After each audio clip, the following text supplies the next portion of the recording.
You are now live. Okay, we are now live and we got rid of the gutted sign. So we are now live. This is Senate Finance. This is March 29th. And we had H627, and this was an act relating to Vermont Economic Development Authority, VEDA. And we have them in, they're asking to broaden their authority a little bit, give them more. And I'm looking for my copy of the bill. This one is yours. Sorry, that's my part. I'm saying. All right, so committee, what we have Cassie Palamas with us. What is your pleasure on this one? Senator Cummings, this is Faith. Cassie has a presentation to do on VEDA, what we thought we would do just before you voted. So whenever Okay, well, maybe Cassie can do that, and then we'll, because this was expanding your ability to loan to not-for-profits, to just broaden the scope to really reflect the world we're living in right now. So Cassie, why don't you do your presentation, and that'll let everybody here get focused, which would be good. Sure. Thank you. Thanks for this opportunity. For the record, Cassie Palima, CEO of Vermont Economic Development Authority. And I'm going to start with the overview. Maybe this is a little bit backwards because last time I was in here, we did go through the bill and the request. So now we're backtracking a little bit to give you an overview of VEDA. And I really appreciate this opportunity because as the chair mentioned to me early on this session, hey, Cassie, it's been a while since you've been in our committee. We could use a refresher. So bear with me if you are already very familiar with VEDA, but I think that there are some new folks. So I do want to just spend a few minutes kind of reviewing who we are and what we do. And David Hall, who's also, I see here, did give a 2-second primer on VEDA last time as well, in which he mentioned we are not an agency of the state, we are an instrumentality. And we've been in existence for about 48 years, but actually it's longer than that because VEDA was formed by consolidating 3 prior entities. So it really has been around for a long time. We have a large board that represents the areas of expertise from the state level, and then 10 appointed Vermont citizens who also bring other like banking expertise, small business expertise, that is crucial to understanding VEDA. Our current chair is Steve Voigt, who formerly was the CEO of King Arthur Flour. He is just assumed the chair position. Before that, it was Tom Gallagher, who's president of People's Trust Company, and so on and so on. So we've got a really fantastic board, staff of 45 folks, and we are up the road from you all on East Main Street is our main office. It's a former elementary school that has been renovated into our really beautiful offices here. And we lease out the first 2 floors to VHCB. And the elementary school is actually in my backyard. So it's a nice location. And I would welcome for any of you and all of you to come visit if you would like to come up to VEDA sometime. We also lease 3 other offices so that we cover the geographic area to the best that we can. So we're in Middlebury, Burlington, and St. Johnsbury as well. And we're about the size of a small community bank, if you measure us in asset size. So we We just do loans. We do not take deposits. We also administer several loan programs on behalf of the state. And so we provide our expertise in the areas of underwriting and loan servicing for, say, the water loans or the brownfield loans or the, I'll call it the WikiDip program. It's the Windham County Economic Development Program, which was the result of closing down the Vermont Yankee nuclear plant several years ago. We are also a conduit bond issuer, one of 3 in the state. So like VHFA and VSAC, we can issue bonds, and we do so for private activity bonds and 501c3 corporations. It used to be that that was like really what VITA did, a lot of bonds, but that's changed over time. And some of it will fluctuate with where interest rates are. We're seeing an uptick in interest in bonds right now. We have 3 affiliate entities that one of them is Vermont Agricultural Credit Corporation, or otherwise known as VAC. That's where all our agricultural lending activities run through. We have Vermont Small Business Development Corporation and Vermont 504 Corporation. Both of those entities can borrow from USDA under the intermediary relending program. So that's an advantage to having those separate 501c3 entities under VITA. And then Vermont 504 Corporation specifically allows us to participate in certain SBA programs. So we are an SBA 504 originator, and we also can participate in what's known as the Community Advantage Program. It's a loan guarantee program that is similar to what the banks offer, but this particular program is not for banks. It's for entities like VITA or CDFIs, so mission, community development, economic development entities. It offers a slightly higher guarantee percentage. These are smaller loans that are a bit, higher on the risk profile. It's been a terrific program for VITA. It's small, but it serves a really helpful niche and gap in the financing spectrum. Through Vermont 504, this certified development company, we were able to participate in the SBA PPP program. This was also an area where VITA was able to fill a gap for borrowers that perhaps didn't have a lending relationship with a commercial bank, or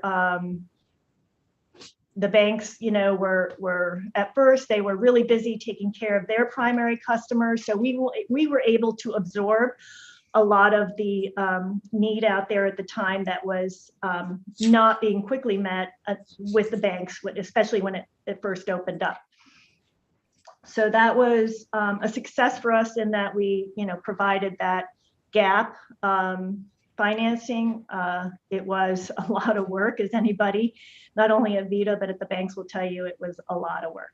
We're in the process now of kind of coming out of that. Most of the loans have been forgiven, depending on, where in that pandemic process they were originated. They will be forgiven shortly if they haven't already applied for it. As I mentioned, we do not take deposits. So we don't have deposits that we can then lend out. So how we fund our loan programs is by borrowing from banks. We've got several relationships with larger commercial banks, and we are very fortunate to be able to use state moral obligation to enhance our credit standing with our lenders. So that gives us a better rate. Because you can imagine, a bank would typically look at our loan portfolio and say, this is risky, and they charge accordingly. The moral obligation really helps to strengthen our credit profile with our lenders. So we've got $181 million of state moral obligation. The treasurer is on our board. She is a very active member of our board. She attends all our meetings, and she's very attuned to what VITA is doing, and she's happily a strong proponent of our work. So we're thankful for her. We do get appropriations from time to time, small amounts for specific loan programs. So the most recent notable appropriation was a couple of years ago when the legislature established the broadband expansion loan program under VITA. And we received $540,000 to establish a partial loan loss reserve for those loans. And to date, we've made just under $4 million in commitments to broadband. And since that time, there's been other money that's come in that's which is appropriate to finance the real much larger need. What VITA could do is barely a drop in the bucket. And that was recognized at the time that it was a high risk and very small sliver of what the real need is out there. Our bread and butter, what we do day in, day out, is partner with other lending institutions for our direct loan business to leverage the private capital or other non-traditional lending capital. And we take a subordinate position on the collateral. And so a typical deal structure would be that a bank finances 50% of a project. VITA would finance up to 40%. That's the maximum we can do per statute, and then borrower equity of say 10%. So that's the borrower equity of 10%, as you probably know, is a lot lower than a typical commercial deal where the banks would require 20% or 30%, depending on the risk profile of that project. So that's the essence of what VITA does and how we leverage other money to do that. And you can see the pie chart on the bottom of page 3 shows you kind of an average of how we've leveraged other capital during the past 5 years. And that's gonna, it's been in the 4%, 4-to-1 ratio area for quite some time, but it will be impacted any given year by the type of activity that we see. So for instance, prior to the pandemic, banks were actually, doing very well, and through the pandemic, they did very well and have a lot of money to lend out. And so they may be willing, depending on their risk appetite, to take more of a deal. So they won't need as much from VITA, let's say. So that will kind of fluctuate depending on the economic conditions at the time. The next several pages, I would say the next 4 pages, give you an idea of a breakdown of the sectors that we lend to. From a big picture standpoint, we've got the farm economy representing just under 40%, about 37% of our loan portfolio right now. And then energy is about 13%, and the rest falls all into kind of general commercial, which is about half of the portfolio. The farm piece is broken down further at the top of the next page. Dairy has always been the majority of what we've done, but it's down now to 47%. It had been for years above 60% of the entire farm or agricultural portfolio. And what we're seeing is diversification as well as consolidation. Not as many of the, I would say, the middle-sized farms. They're the large farms. They'll always be the real small farms, but that middle group and some of the small group, they're either going out of business or being absorbed by the larger companies. But with that, we're also seeing a lot of diversification in our farm portfolio. So maple, which was not really a blip 10 years ago now is the next sort of single major concentration. And that's been a good business, solid business, and growing. The crop farming represents wheat and soybeans and berries and other vegetables. Then down below that is manufacturing. And, you know, today it's not just your machine shops manufacturing. So for instance, food and beverages, that really represents a lot of the breweries and the distilleries. We've got a fair amount of business there, which has been good business for us. And traditional manufacturing has sort of decreased over time as the economy is changing from, you know, machine shops to more service businesses. The personal and business service loans, I kind of think that's a misnomer here, but the finance, insurance, real estate at 52%, I just want to point out that we do not loan in the sort of investment real estate sector. That's a completely different area. That's the banks have that down pat. So we don't make loans to real estate developers per se, but we do have a program. It's our sub 3 program. It's one of the original programs of VITA, where we can make loans to regional development corporations and local development corporations for purposes of building out industrial parks, bringing in large tenants into the industrial parks. So those buildings may or may not be considered spec buildings, depending on if they have a tenant in there already.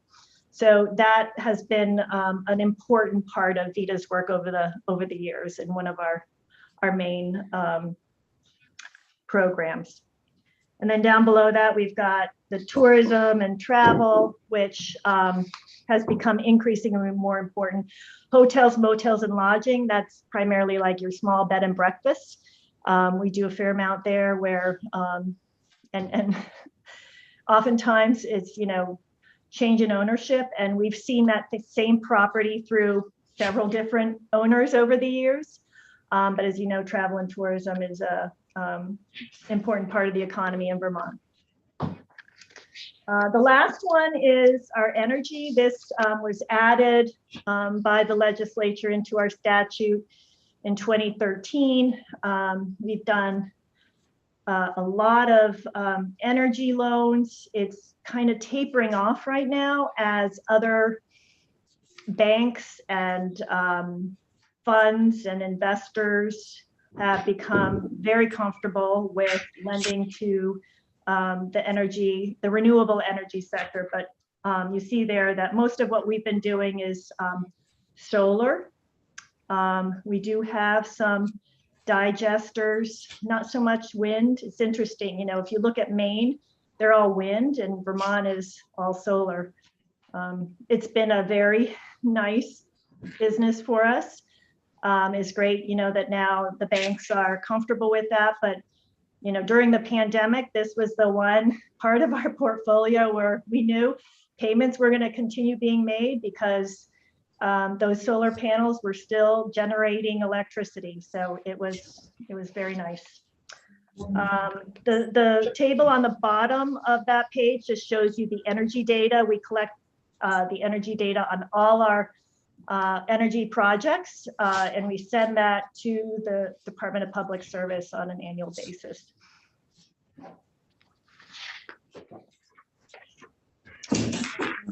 Page 8 is our jobs data. So this is kind of considered the traditional measurement of for economic development activity, is jobs created or jobs retained, which those combined are jobs impacted. And we do collect this data for on every application at origination. We ask, what do you have in the way of jobs right now at time of application?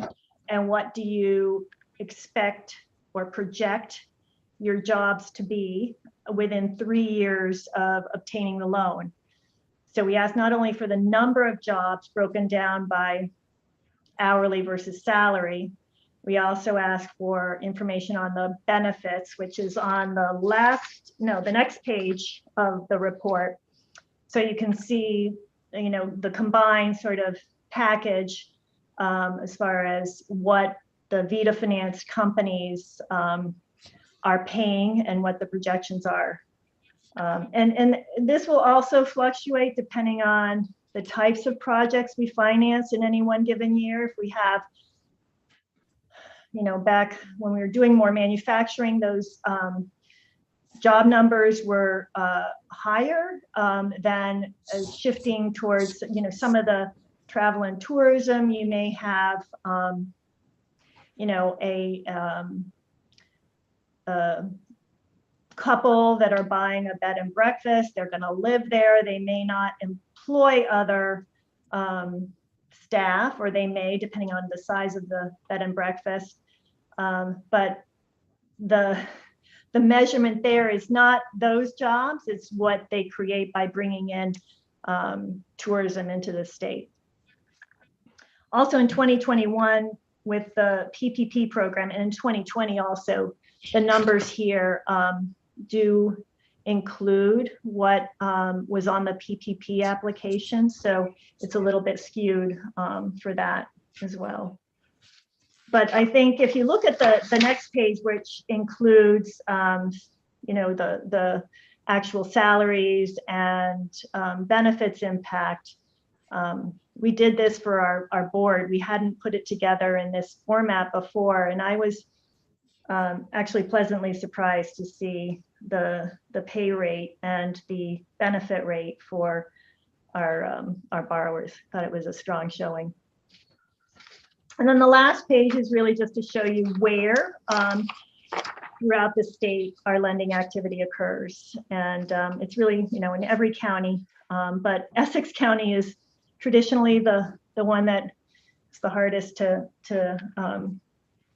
generate some economic activity there for businesses, even though we've had special loan programs with special pricing, but it's not unexpected, I don't think.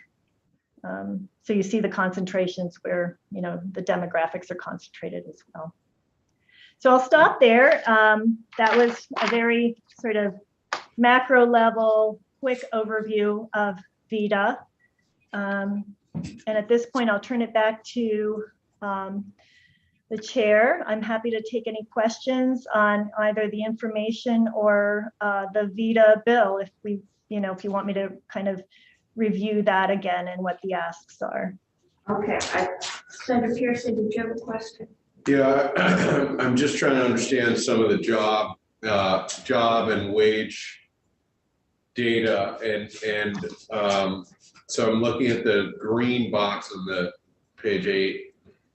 Number of jobs is roughly 3,000, except for big boost last year. Would you say that those are jobs created by this activity, or are they sort of all the new? Because a lot of these loans, I think, are going to existing businesses. So just help me understand that, please. Yeah, no, that's thanks for asking that, because I kind of ran through that quickly.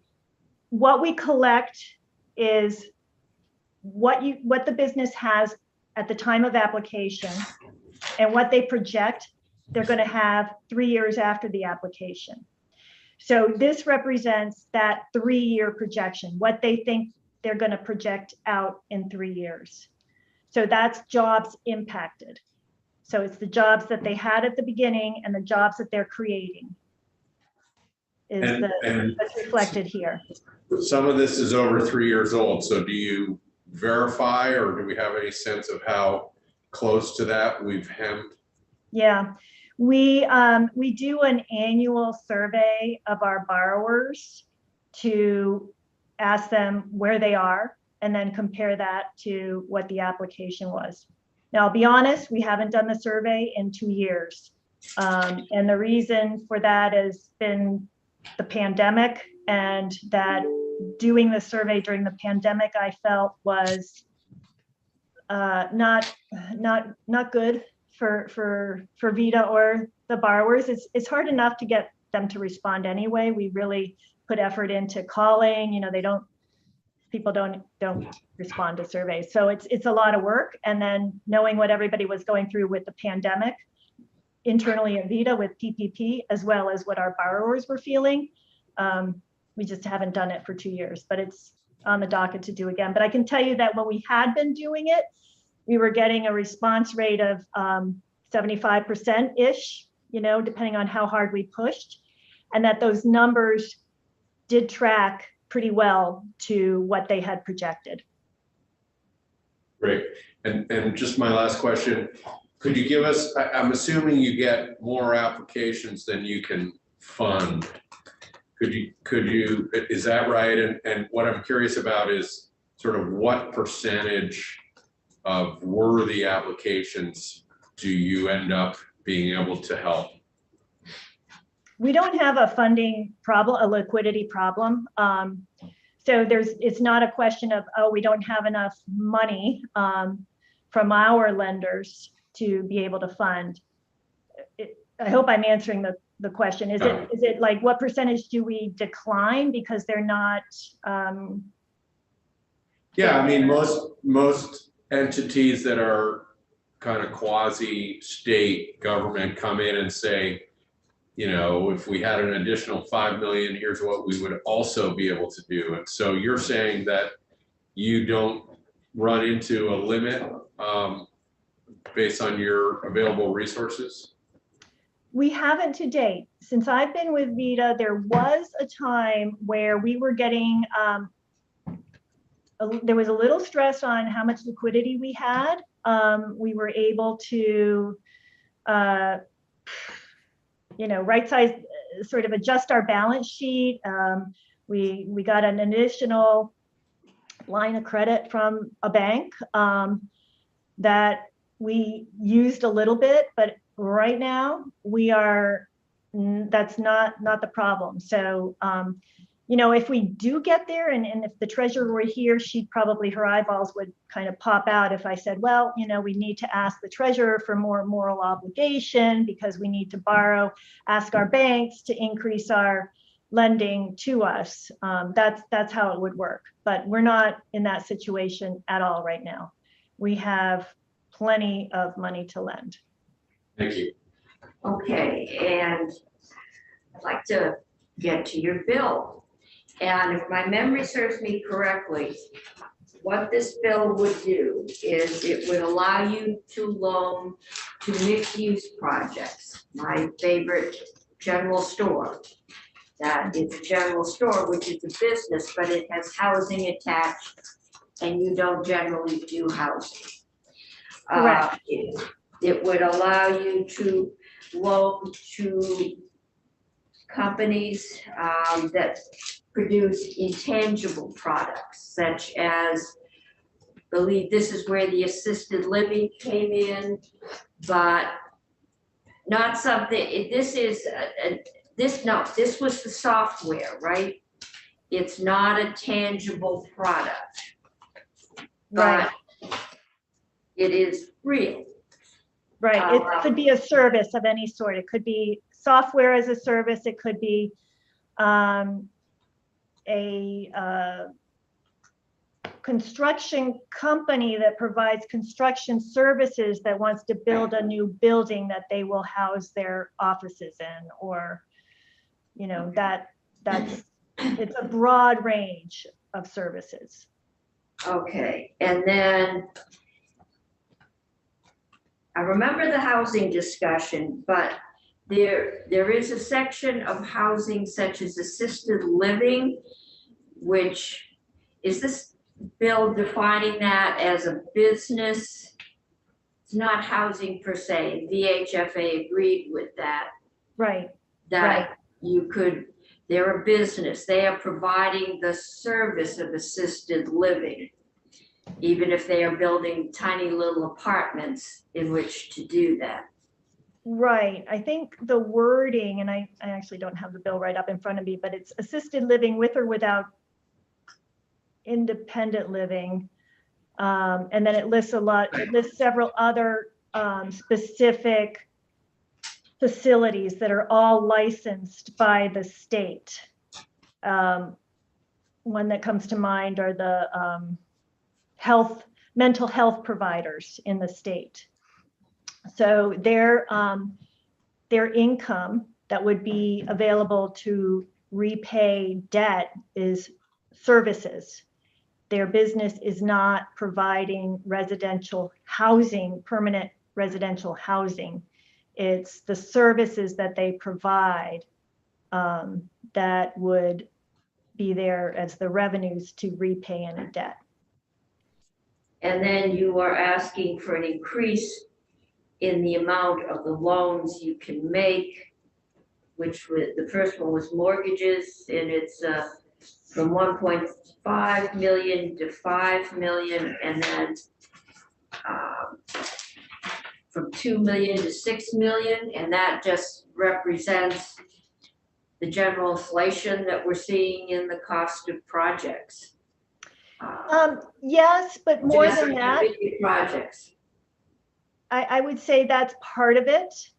There certainly is inflation, but it's more that, you know, the increase has, we've been at this cap for a couple of decades really. And so over that long period of time, there's been a lot of inflation, but it's important to note that it really, you know, a project, if we're lending 40%, we're capped at 40%, that's not changing. That's in statute that VITA can lend up to 40% of a project.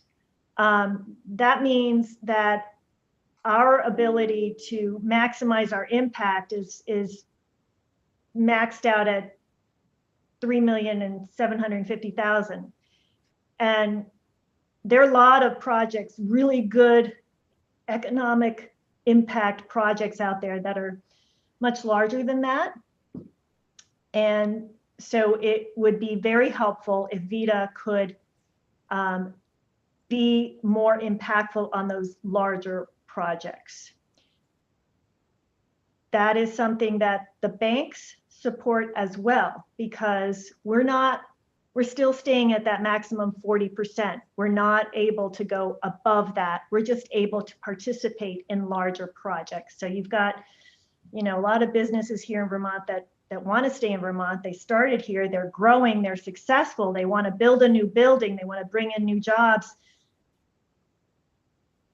but they need more financing. And there's this gap now with construction costs being really high. That is definitely part of it.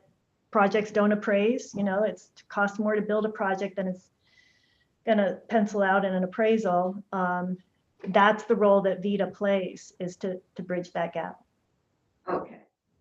So committee, we've got this on for possible vote, or actually we have it on for a vote.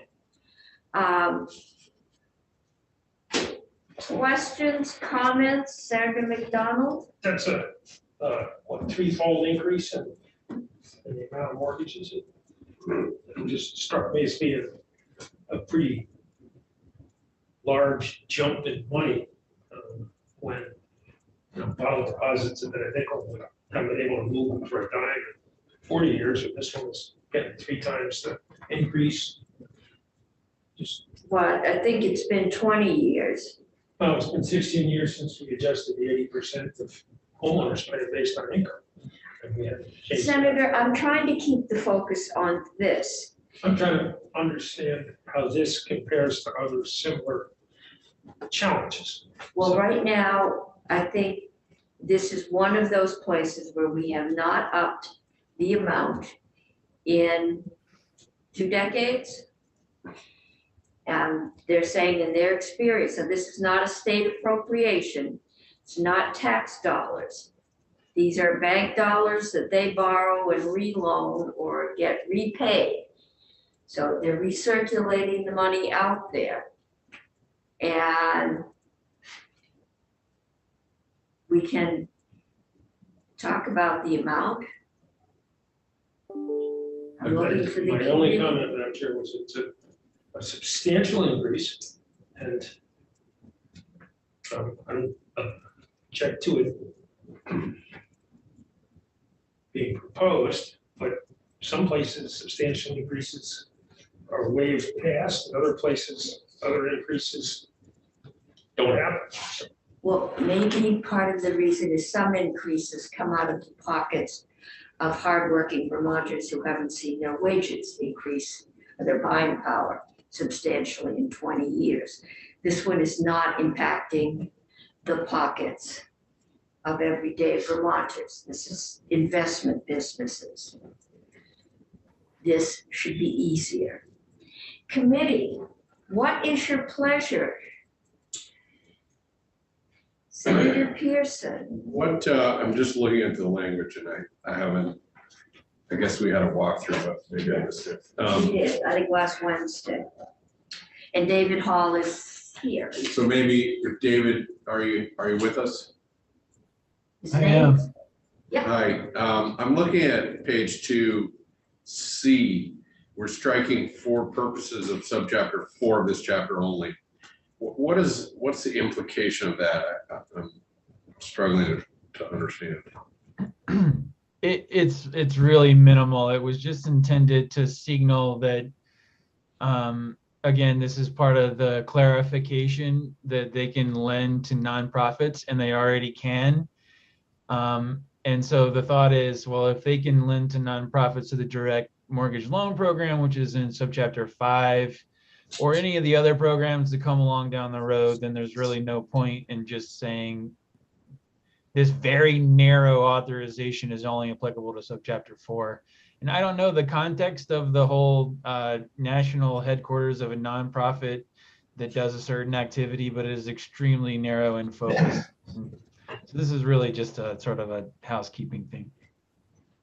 Well, I guess in a related thing, it's funny just looking through all of these itemized things that it's a long list. What are we excluding here? Well, so in that, I think, I sort of definitely testified on this in the past in the House and the Senate, that the Pura Vida statute's a little bit of Frankenstein's monster here, where it's been kind of cobbled together project by project, proposal by proposal over time, and probably could benefit from a comprehensive rewrite. But to answer your question specifically, you'll see the way that statute is actually constructed.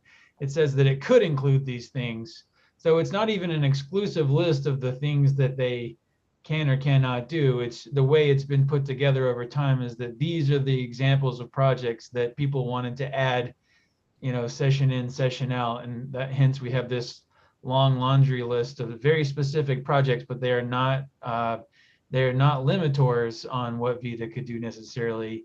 They're examples of what they can do. Okay, thank you. Senator Brock. Well, Senator Pearson's question raises one in my mind. What does VITA do that's not on this list? If anything. Yeah, I defer to Cassie on that. Okay, thanks. So which list are you referring to? Well, I think the list in the bill here, which is not really being changed, but Section 212 eligible project yeah. of the statute. Yeah, big picture, we can't do housing. It goes without saying we can't finance illegal activities. Is it that you can't do or you've decided not to do? There's nothing, if I read this correctly, there's nothing to prohibit you to do if that is simply guiding unless there's something else in the statute that is guiding in terms of the kinds of things you could do, but I gather it's including but not limited to. Are you talking about housing or just in general? No, just in general. You're looking at the list of things that they could, on page 5 of the bill, assisted living residences. I'm just trying to figure out where we are. Yeah, I am too. So, So we're looking at subdivision 6, the definition of eligible facility or eligible project. This is Yes. in section 212. Correct. And so you'll see the way that this is constructed. You've seen this construct in other definitions. It's a very general authorization, and then it has, some exclusions, and then curiously though, to Vita, it has this long list of examples of projects that might be included in the general authority. So if you look at the definition, it's any industrial, commercial, or agricultural enterprise or endeavor approved by the authority that meets the VSJF strategy, including land and rights and land, air, water, building, structure, machinery, equipment, except, so it's that general universe of things, but it cannot include things if the majority of involves sales of good at retail, where the goods are manufactured out of state. It cannot include housing until you change this bill the way that you're proposing to do. And so those are it's sort of the broad universe: industrial, commercial, agriculture. Then it's the two exceptions: no retail primarily of out-of-state goods or housing. And then this Frankenstein piece, such enterprises may include. So as you said, Senator Brock, under our statutes, that means including but not limited to the following laundry list of things that they are authorized to do, that are more specific examples that fall under the general umbrella of industrial, commercial, or ag. and then we don't do investment, speculative projects.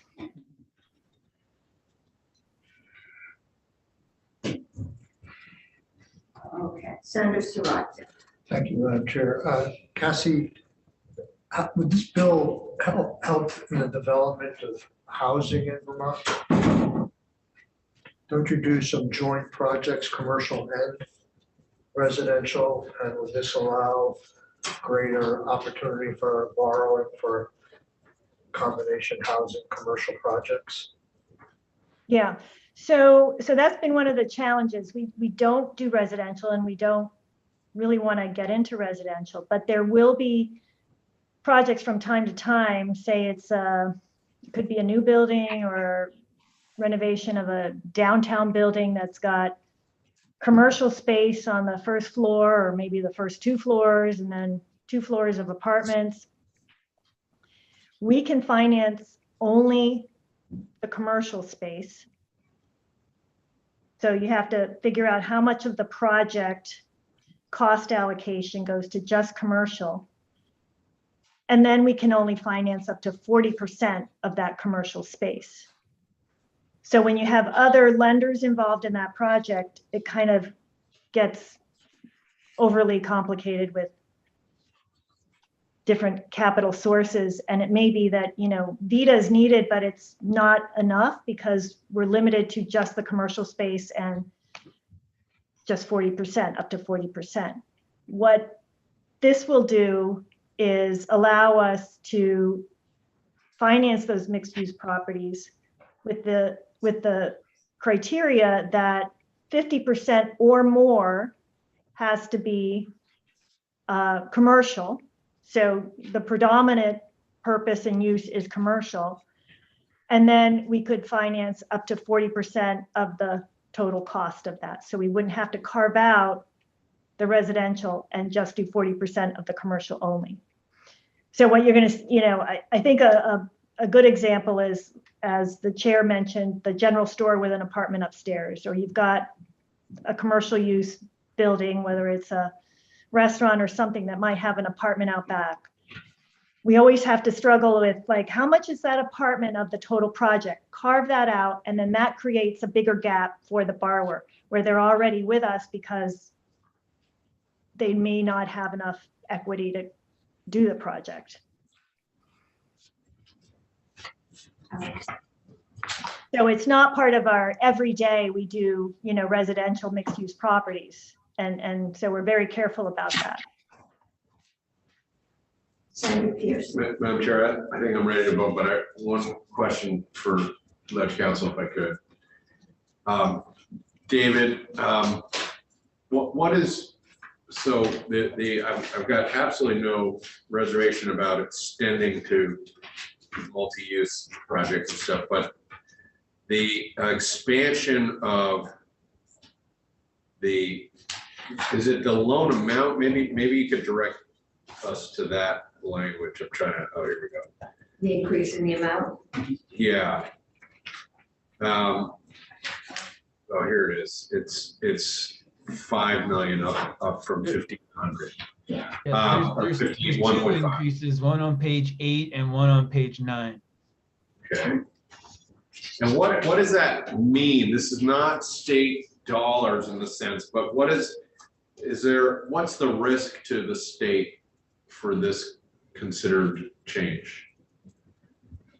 I mean, the risk to the state, so this is a per project cap on how much the mortgage principal amount that VITA is authorized to do for any given deal. And again, they're capped at 40%, as Cassie said, of the total. And so, for VITA's exposure to come all the way back to the state would be a long line of loan failures that, results in them defaulting on some of their own obligations, and at which point, the moral obligation of the state that the authority uses to issue bonds comes into play.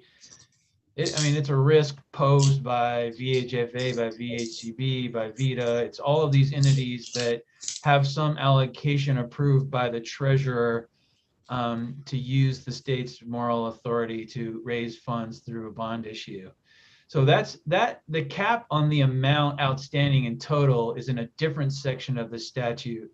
That was increased, 4-6 years ago, maybe, and has not gone up since. So this is just a per project cap on the amount of a loan they can issue for any one project. And I defer to Casey on the numbers, Cassie, excuse me, but they have lots of projects, right?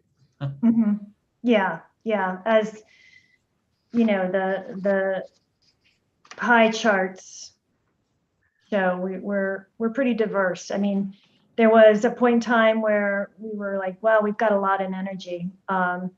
We have, energy, those are solid loans, as I described. They kept paying on the clock during the pandemic, and they're some of the strongest loans we have. But having said that, we also have the ability to sell those loans if we needed to. We've developed that ability through one of our lending relationships. So we've got some mitigators there, a lot of mitigators actually. And David's correct in how the moral obligation would play out, and it would take the really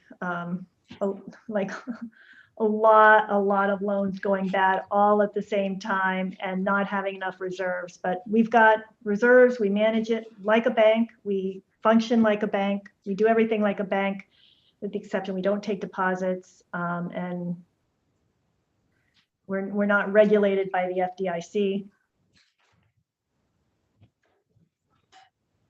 Okay. Senator Sorokin. Cassie,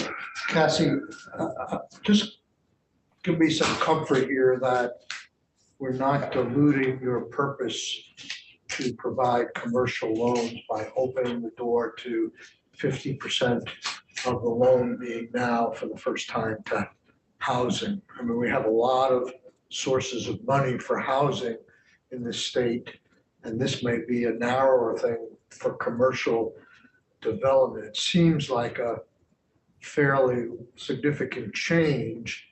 It may give you some flexibility on the oddball project that has an apartment over a general store or something like that. But if it starts, we're going to have a lot of commercial space being converted to residential space. So I can see a lot of developers coming in with mixed use projects. And for the first time, VITA's getting into that world. And I don't know if the amount of money, I assume the amount of money you have to lend out is limited somehow.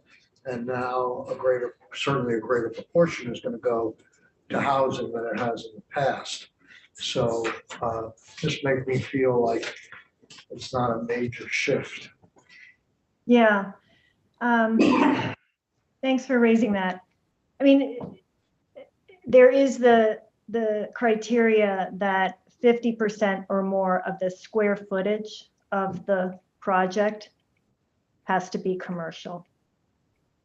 So Now it's 100% presently.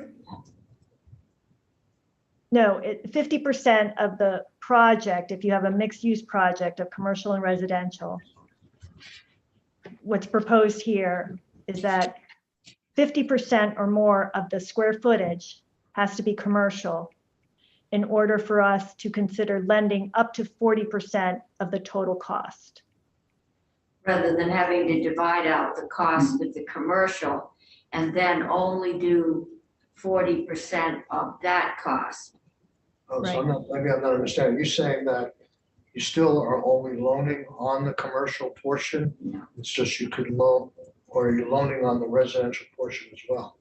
We're loaning on the residential portion, but the residential portion is less than 50% of the square footage. So the predominant use is commercial of that property. The But presently- ancillary. Yeah, But sorry. presently, you're only allowed to loan on the commercial space, right? That's correct. But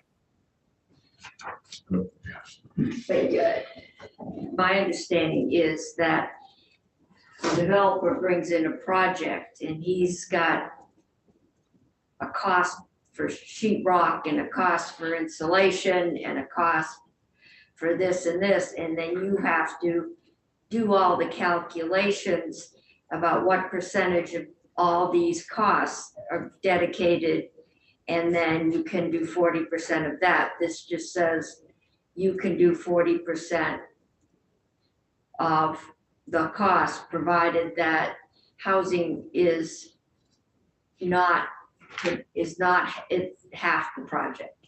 Right, less than half. That's correct. Less So than half the project. it's really going to be those one-offs where you have a unit or two that's attached to a commercial property or a downtown building that's got mostly commercial space and some apartments upstairs. But I think just to follow up on Senator Sorokin's question, the 50% makes it sound like it's a lot more. And I understand it's 50% of the square footage. I mean, that's half, obviously, it's half of it. So it's, while you're describing it as a small amount and a one-off thing, it does open it up to, it could be a big project with a lot of housing. And I don't know that that's a bad thing. I'm just saying that where did you come up with the 50%? Why is that the marker? I don't know that it's magic, but it gives us flexibility to go up to 50%. That doesn't mean that that's going to be where these land, because most of the time it's one or two units, and most of the property is commercial. That's what we see, and that's what we do. So if it's a lot of apartments, and that's really what's going to be repaying the loan, that's not what VITA does. And your loans, I think I asked this last time, but I wanted to just clarify. I actually just interviewed 2 of your board members who are being appointed. So this question came up just to make sure I understand it. The most of the loans you give are maybe secondary loans that are the riskier portion, right? You're loaning, but also a bank may also be loaning to a project, and you're assuming more of the risk. Right, because we're the subordinate lender. So the bank is taking the first lien position, we're taking the second lien position. Okay, that's what I thought I remembered you saying from the last time. Okay. Okay. Okay, we are now a half hour cutting out of the governor's tax proposals, but I'm already cutting out committee discussion. I'm going to go to Senator Bray and then Pearson and Sir Brock, I think. I'm trying to figure out who's talked the most. Brock and then Pearson. Okay, first Bray. Okay, thank you. Sorry if I wasn't here earlier, I was working with Ledge Council. I just have a question on Q. And so I note that, it says the list that follows on page 5 are things excluded. Right. And when I first read it, I missed the excluded, which was sort of alarming to me. It's like, wow, this is not your parents' Vita. But I'm just thinking about that list. I mean, it's an interesting list, and it made me think it covers such a wide range of things. How are you satisfied that you have prohibited all the things you don't want to get involved in this list? I mean, it's a hard way to draw up a list to say you exclude only what's explicitly listed. Yeah, but yeah, this has come up. I think David addressed this last time as well. I think it's easier to, if you're going to have to make a list of what we would not lend to, and then say we can lend to everything else, because the world of what we should be able to lend to and want to lend to is very big. The list is here, because during testimony on the House side, the treasurer did want to understand better what intangible services are, and wanted some narrowing or definition, or kind of what is it. And so this is how we kind of tackled that. This list is similar to what is on the SBA's list of ineligible projects, so that's kind of the origins of it. And there may be things on here, private clubs and businesses that limit the number of memberships for reasons other than capacity. That sounds reasonable, but if the Elks Club wanted a loan, or we'd have trouble with that. So it's where we landed to make a compromise on coming up with a list.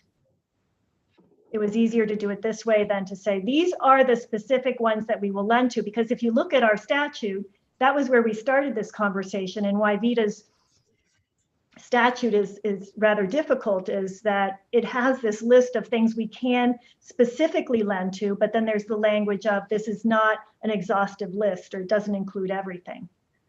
So I'd rather have it be we can do, well, of course, I'd rather have it be we can do a lot, but these are the specific things that we can't do. Okay, thank you. Senator Brock and then Senator Pearson. There are a couple of pieces in the bill that have some increases in the amount that you can loan to particular kinds of borrowers. But I noticed that for municipal telecommunications facilities, that remained the same. I'm just wondering if that has any implications on our CUDs and the amount of money that ultimately they'll be seeking after this first round. Yeah, that is not the CUD. That's not the broadband. We haven't used that, and I don't know how long. I think it's a holdover from when the Vermont, what was it? Common authority. Yeah. Yeah. Mm-hmm. So that won't be, that has nothing to do with what you may be, and are there any limitations on what you can loan to a CUD? Yes. And yeah, and we're not changing that. That's a completely separate part of the statute. I know it's way at the bottom. That it's a very small program. We can lend a total of $10.8 million. And the maximum loan is $4 million. We've got $4 million already out. We've only got $6 million left. It has been changed from what was not a revolving loan fund. It is now a revolving loan fund, but it's very small. $10.8 million is what the legislature approved for us. And based on what you're seeing, what you know about it, is that adequate for the need or anticipated need? No, absolutely not. I mean, the need for CUDs is it's in the hundreds of millions of dollars. Cassie, we did this, I believe, before the federal Yeah. money Yep. came in, and the thought was that this would get them to where they could have an income stream to go to the market. But Yeah. now we've got federal money either in or coming in, Right. and I'm surprised we've actually loaned out 4 million, but. that's- Yeah, and it was before that all transpired. The program still could be beneficial for, I've been in conversations off and on with Christine Hallquist, who's the executive director of the new broadband authority. And, there's opportunities or needs for, some gap financing, advanced purchase of fiber, that sort of thing that might be an area that VITA could play a role.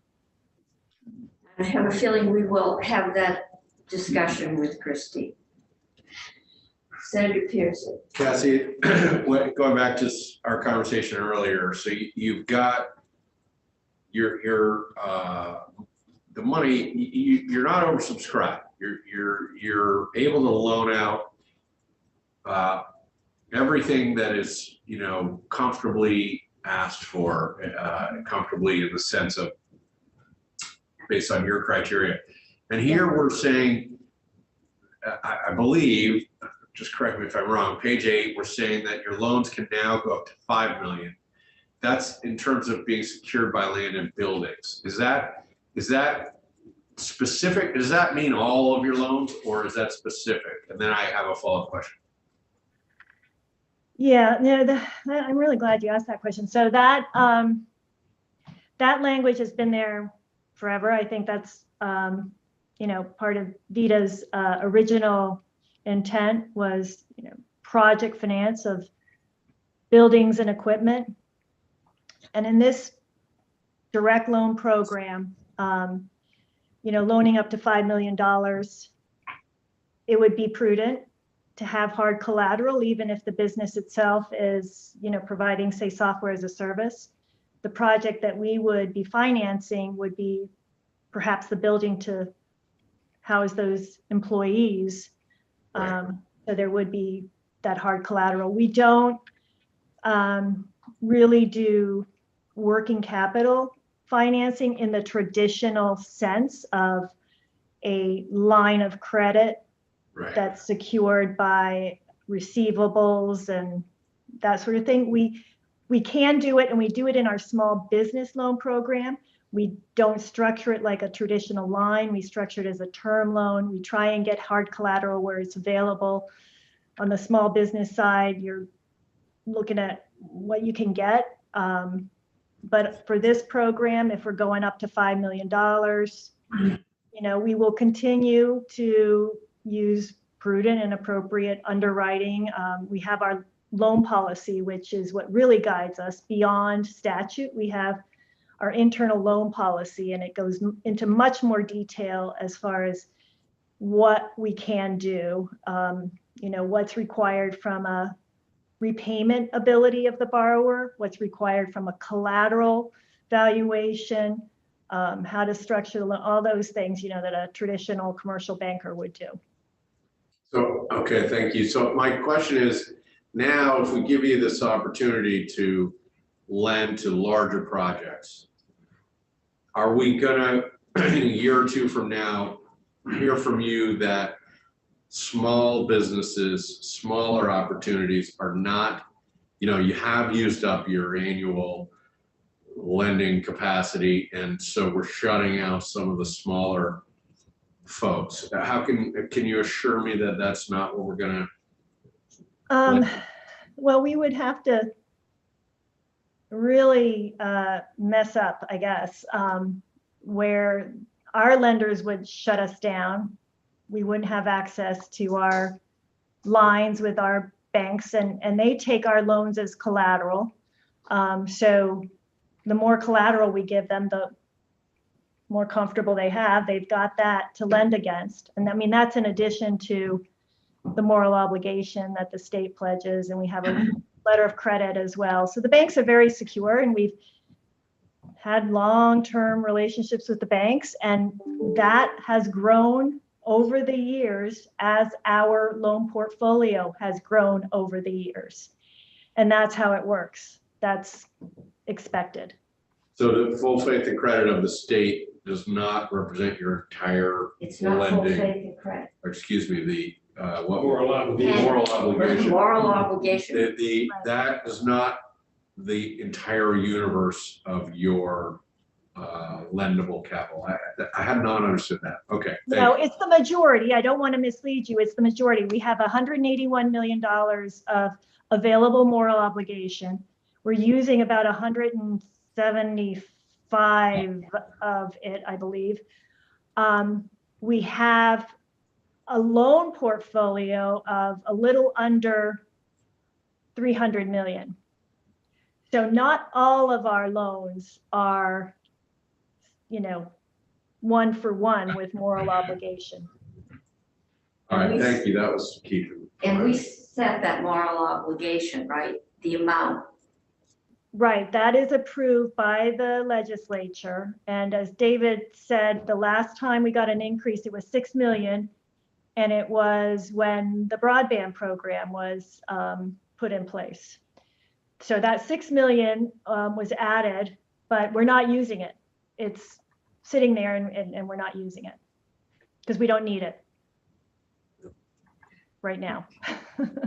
I don't want to give it back, but we don't need it right now. Committee. It doesn't cost us anything if you don't use it. And it doesn't cost us anything as long as you use it well and prudently. Committee, we're now pretty much an hour behind, and I don't know if Abby is still available.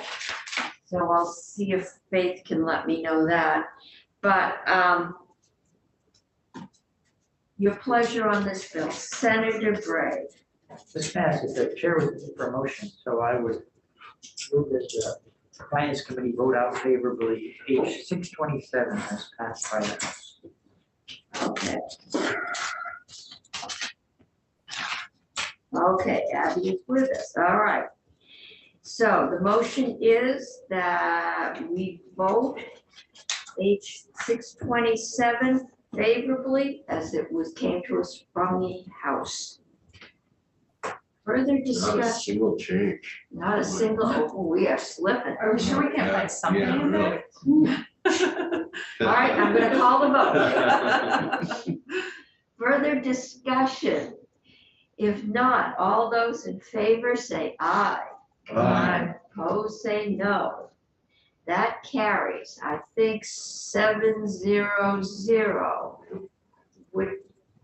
Like a reporter? You would like to report it? I think you sure you don't have your hands full? I'd report it. Okay. I do have my hands on one. Yeah, you do. But I figured I'm in two committees, so I should keep both hands full. I can refer to you. Okay, now I'll do this one. I haven't done one in a while. Okay, so I need to get that upstairs. Now, we are on the governor's tax proposals, and Thanks, Cassie. Abby is here. Thank you, Cassie. Thank you very much. I appreciate you taking It's action. a long haul for a favorable vote. Due diligence. Due diligence, okay. So Abby, it was pointed out to us as we worked through the child tax credit last week that the governor had made other proposals for tax credits or other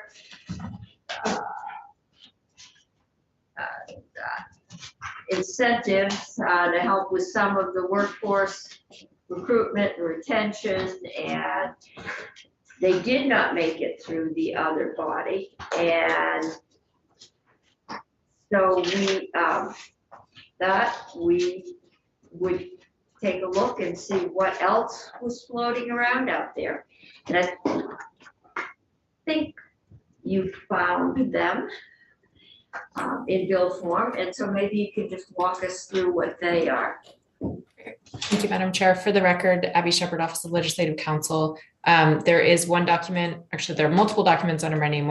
What I will be reviewing right now is the summary of the governor's proposals in House bills. And I have summarized 3 House bills as introduced. So these are bills that did not make the crossover. I'm sorry, there are 4 bills that did not make the crossover deadline. And these bills were chosen based off of the testimony heard from the commissioner last week on Wednesday. There is a document from the commissioner that compared H510 to the governor's proposals. So I have gone through and summarized these House bills that are either identical or substantially similar to what the governor proposed. They're not all identical, but I can walk you through those 4 bills if you'd like. I'll start with H527. In the document that's under my name, it does have the hyperlink, so you can look at the bill language for those House bills if you'd like. Okay. Great. So the first bill that was proposed in the House that was introduced is H527. And that does have a whole suite of sort of tax incentives, tax credits that do align with what the governor proposed as listed in Commissioner Bolio's testimony last week.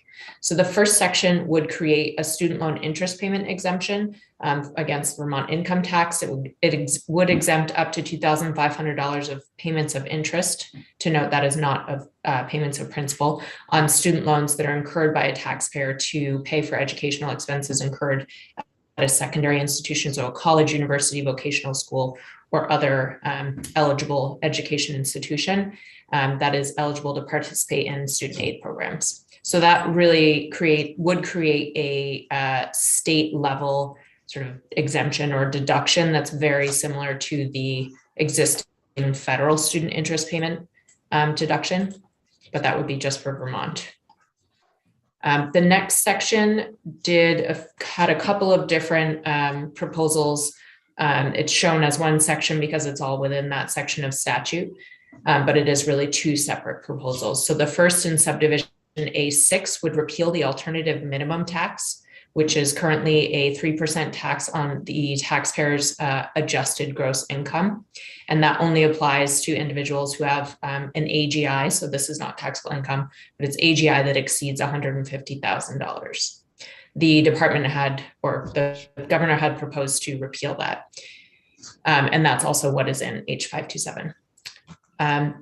Another proposal is in subdivision D1, which repeals the existing childcare and dependent care credit because Vermont currently has 2 different credits. One is 24% of the federal credit, and that is the one that would be repealed under this proposal.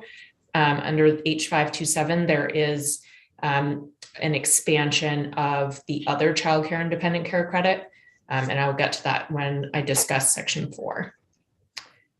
Section 3 was part of a broader proposal to create a SALT cap workaround. So when I say SALT cap, that's the state and local tax deduction that was created under the Tax Cuts and Jobs Act at the federal level in 2018. That put a cap on the deduction individuals can take for their state and local taxes paid. It's a $10,000 cap. It has been political pressure to change that, but that has not happened at the federal level. So this would create, similar to other states like Connecticut that have enacted an income tax credit for pass-through entities. This creates the credit. There's further language in this bill that would sort of create this broader workaround so that individuals could take that larger tax benefit that is being precluded by the federal cap. So section 4 does relate back to section 2. It expands the second child care and dependent care credit because under current Vermont statute, there is a more generous credit, but it's only available to Vermonters with lower income.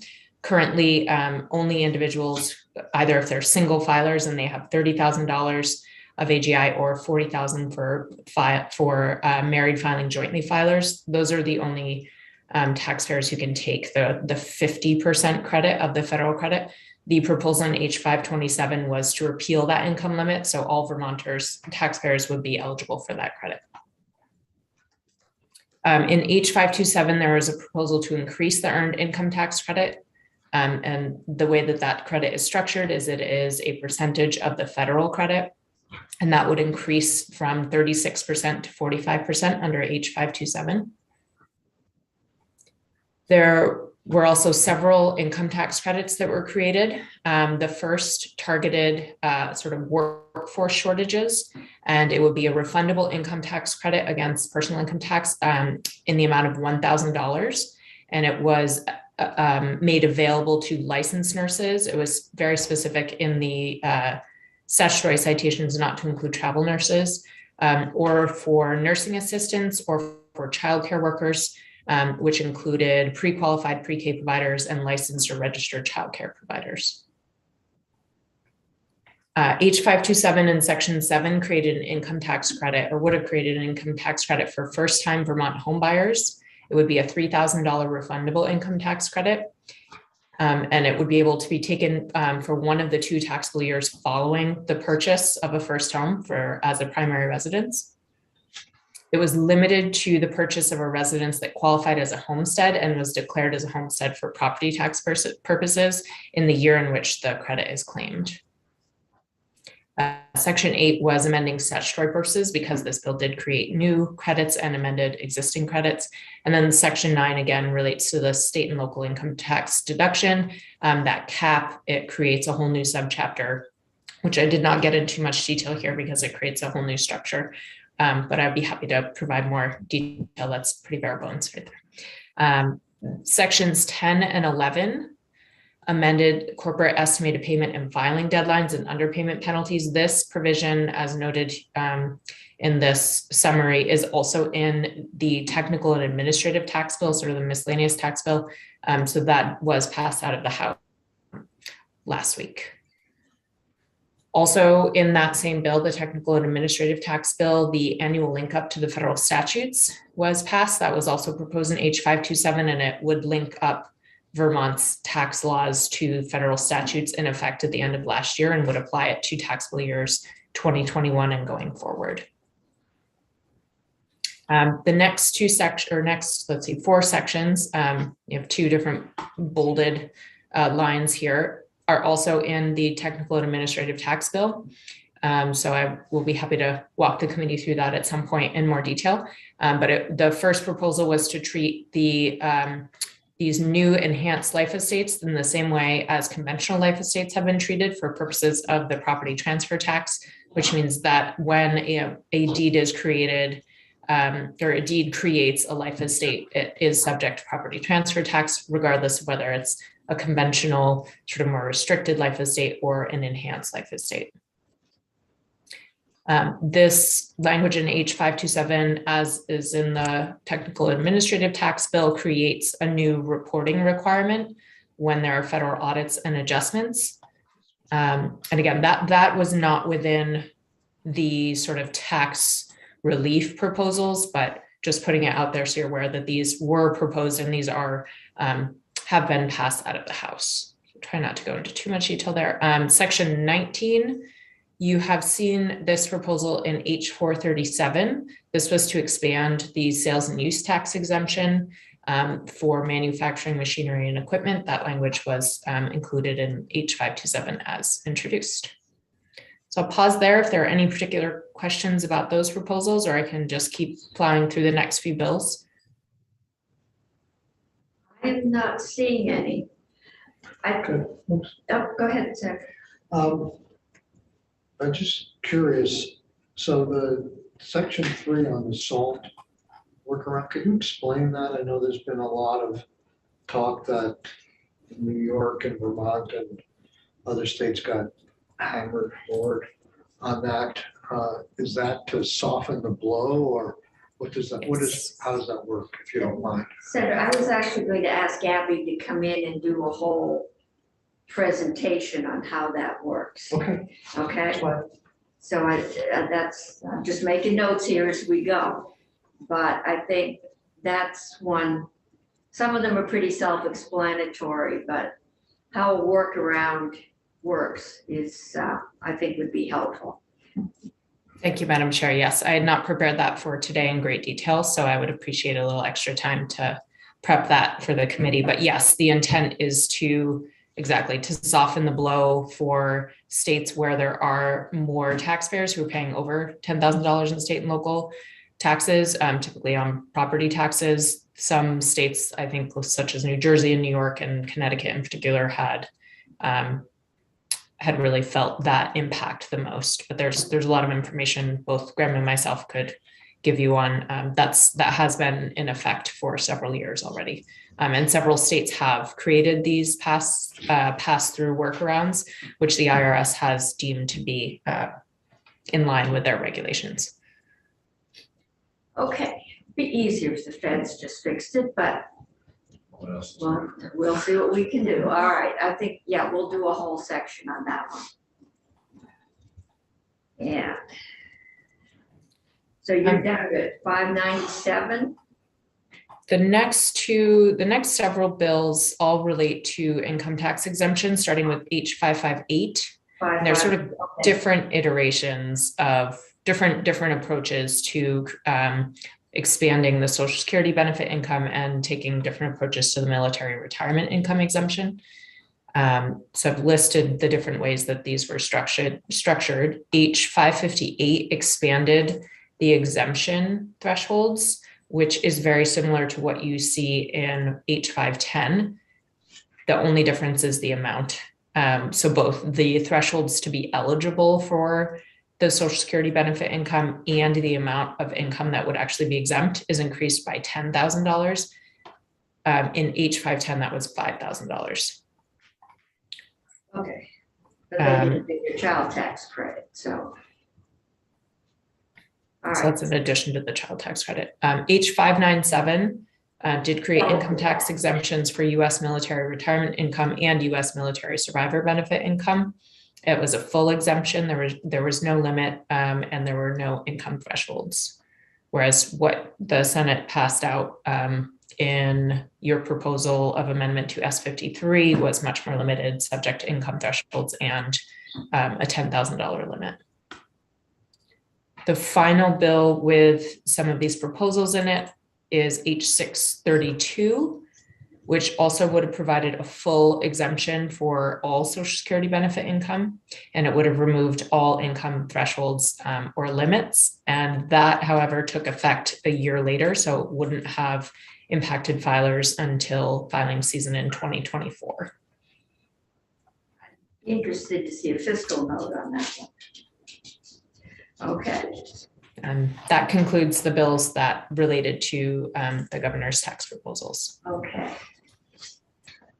I want to take some more testimony on the SALT workaround, just so we understand that. I think it's becoming obvious.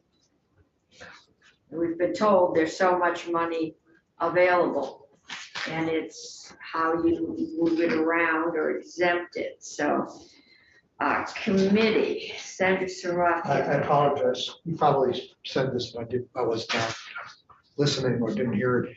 Any of these proposals make any headway so far? The only proposals that have been enacted are noted in those that are in H527 are in the technical administrative tax bill. And those include some changes to the corporate estimated payment deadlines, the annual link up, the property transfer tax, how that applies to life estates, some partnership reporting requirements, but none of the credits or expansions, deductions, none of those. With the exception of H510, where there's the $5,000 increase in the Social Security benefits. But otherwise, none of those have passed that. The governor, this, I went away from paper, I'm going to memorize that. There's something about childcare in here, so he didn't do the same thing the House did, but he did propose something, correct? Yes. Let's see, I'm looking at Commissioner Bolio's summary. There was an increase from it looks like an increase from 24% to 65%. In H527, it was slightly different. So it Of was the a, federal credit. yes, when I'm saying percentages, it's the percentage of what the taxpayer is allowed federally. Okay. Is there one of these childcare things in another bill that did make it over? It's not to us? childcare, it's child tax credit. Child, oh, okay, sorry. One I is, missed a word. and the child care tax credit is some portion of what you're spending on childcare, is that right? That's right. And there are phase outs based on income. So the amount of the credit is phased out. Those also have age limits for the children, which are slightly different from the child tax credit. Right. It's interesting. 'Cause We did take testimony on which age groups and which incomes were more closely connected to needs for childcare when we were discussing it. It's 510, right? It is interesting because The bill didn't address those things. So I think we need to probably we got to solve the credit for first-time home buyers. Might be interesting to take a look at, because coming up with that down payment, in my experience, even before the recent inflation in housing, was very difficult if you're paying rent and it's a first-time home. And if you don't get a 20% down payment, you have to pay mortgage insurance, which is quite expensive and is added on to your monthly mortgage payment until you get 80% equity in the home. So either, So if we, no, you've got to be up to 80%. you've got to be over 20% equity in order to avoid PMI. Yeah, okay. so, So the value has to go up. so Madam Chair, if you want to explore that one, I think we should have more columns come in, because we have established a first-time homeowner down payment assistance program that I understand is Okay, undersubscribed. if that's there, then that's fine. I know we have one. Because I had to pay one back, so we will look at all of those, but it's the tax credits, not the assistance is yours, ours is tax credits. Okay, anything else you want to do a deeper dive into?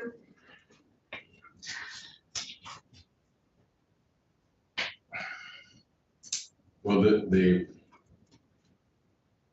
I don't know how, like, the child tax credit is lovely, and I don't know how, though, to compare it to other options. For instance, the child care tax credit, I think we might argue, Senator Scirocco, I look to you.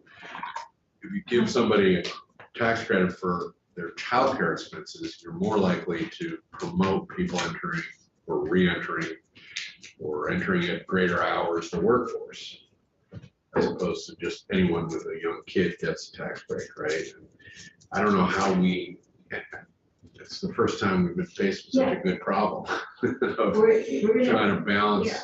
how you make those choices. and then you get, is the infrastructure there, even if you have the tax credit? If there's no childcare in less than a Yeah. 50-minute commute, and we've seen a lot of that before all of this hit the fan, so. We have a lot of work we can do. Do you feel we've taken enough testimony on the earned income tax credit? Because that's very attractive to me in its simplicity and it's earned- targeted. Yeah, and that could be an alternative to the child tax credit. It's not as exciting, but it would target lower income people, workers with or without children. And it doesn't impact your benefits.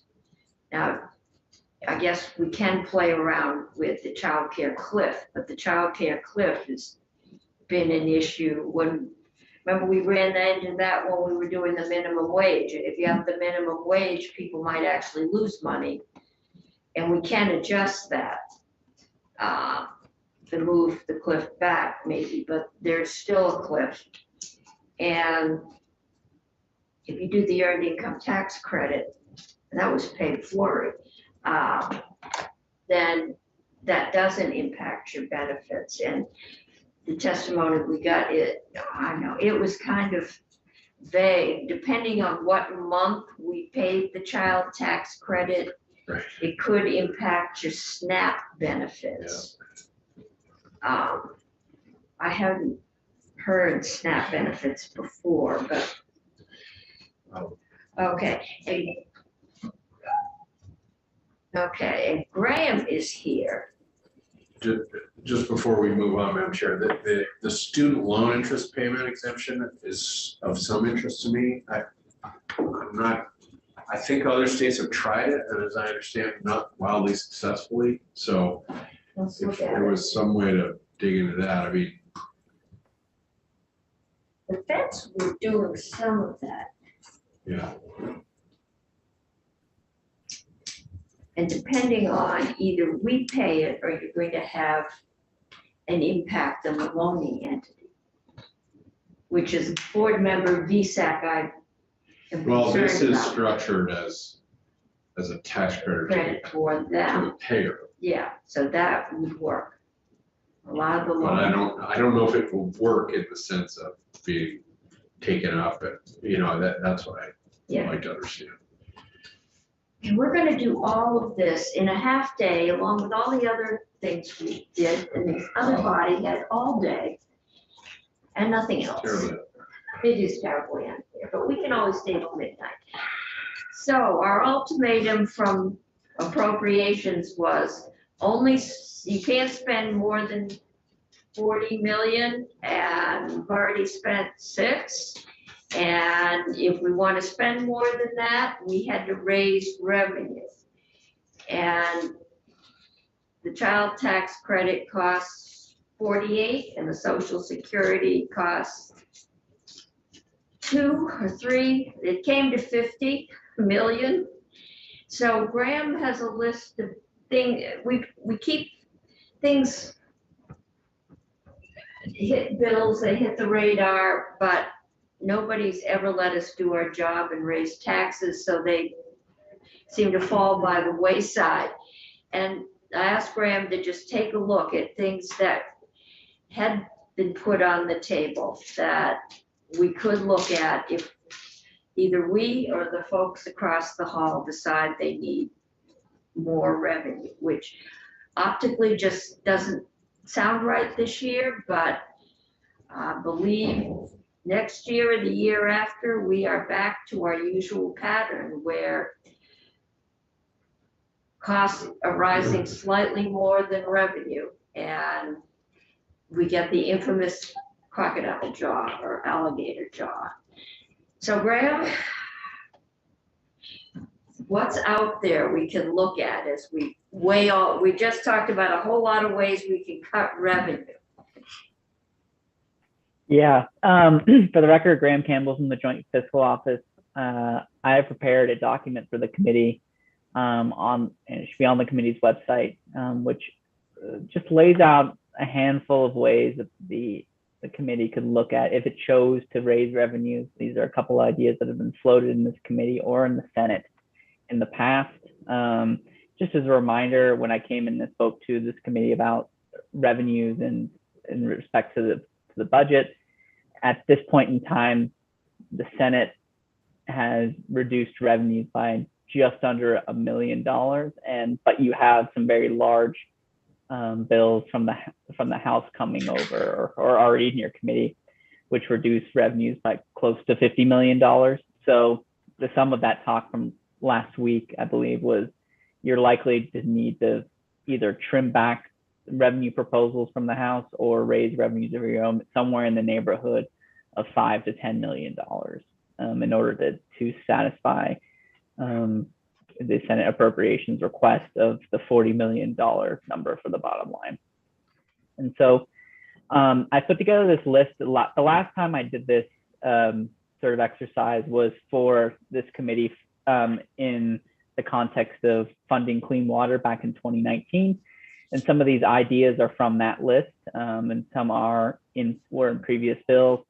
But I want to make clear that none of these have been proposed formally or voted upon by the Senate or Senate Finance. These are just essentially to give the committee a sense of some ideas or scale for any, and I'm happy to explore other directions if the committee looks upon one of these favorably. So I'll essentially start just walking down the list, and I can take questions if the committee has them. So the first is the committee has seen this before. In S53, there was a mutual fund fee increase. It was an increase to the renewal fee from $1,750 a year to $2,000, I believe.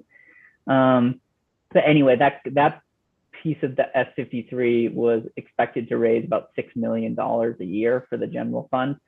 The Senate, when it passed S53, removed that provision from S53 because originally that provision was in to help fund the corporate tax changes. And so because the revenue estimates changed by the time it got to the Senate, there was not as much need to have that sort of revenue offset. But it is a piece of revenue, or is a tax change that has been, I guess, discussed in this committee, and the committee is somewhat familiar with. So I figured I'd start there as a first item. So that's about $6 million. The second item, which has been sort of talked about, not as formally in this committee, but in other Senate committees, is sports gambling. I, as part of legislation passed last year, was asked to look at what the potential revenues could be from a legal sports gambling market in Vermont. And my conclusion was more or less that it really depended upon the legal structure of the market. What type of sports books are allowed to operate in the state? What type of betting could you have? Online betting or only in-person betting, for instance. But generally, I came up with a range of between $2 to $10 million. $2 million being a market that is relatively limited with very little online betting, with mostly in-person type betting and or a sports book that is operated solely by the state. So think of like something along the lines of the Department of Liquor and Lottery. The state would be offering the odds for for sports betting. And then $10 million is more of a market that is much more robust, one with many, many different sports books, competitive sports lines for bettors, in-person and online betting. So that would be more akin to something like New Hampshire, which New Hampshire doesn't have that many sports books, but they have a very competitive sports book operator in the state that offers very competitive lines. And then other states like Pennsylvania and New Jersey is kind of a hot spot for betting. So those types of markets that just have many, many different types of sports books and operators. So and with a very high tax rate is the other thing I should add. Somewhere, because New Hampshire has a roughly 50% revenue share with sports books, but other states have high tax rates. So obviously the revenue that the state will collect will depend upon the tax rate as well. So somewhere between $2 to $10 million. But again, there's no, as far as I know of, no formal bill that it sets up that market completely. So I'm just sort of leaving that as sort of a range. But that's what we projected for sports betting in that report. Senator Pearson has a question, and then Senator Surratt. Graham, on sports betting, aren't there like 30 states now that permit it? I don't know the exact number, but it's growing. It grows almost every time I look at it. Sorokin says 32, and I guess my question is then for Senator Sorokin, who I believe I have signed his bill to allow this. It irks me because it's one of those that this is happening anyway. So you've always suggested, Senator, that there's hurdles in the way. Would you help us understand why we can't get 10 million this way from activities that's happening already? I've had several conversations today about this. it's to give this idea proper due diligence would take a lot of work by the legislature unless we want to just turn it over to the executive branch to make all these decisions. We asked for a detailed report from legislative council that was supposedly due on November 15th. I got a call somewhere like the week before saying, can I have a few more days? And we still haven't received the report. But it's very voluminous and there are a lot of decision points.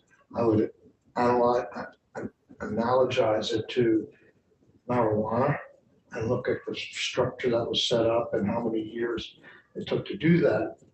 It's not to say I'm a strong proponent and we have a lot of models from other states we can borrow, but I just don't know how we get from here to there in the remaining 6 weeks. So the bill that's going to come here this week on economic development has a task force that says come up with a turnkey operation to vote on in January. But I don't know we could do much more. The other problem we have is the House has generally been against this, and to try and establish something without the kind of due diligence it might otherwise get, that's the issue. Thank you. I do have a question for. Okay, Graham. yes. Having said all that, if we could jumpstart this, you generally, joint fiscals in the business of projecting what we can do in the first year. So I don't know whether if we pass something that was effective upon passage or July 1st, there's got to be some stand-up phase here where in the first year you wouldn't get a full fiscal year of revenue. Do you have any thoughts on that?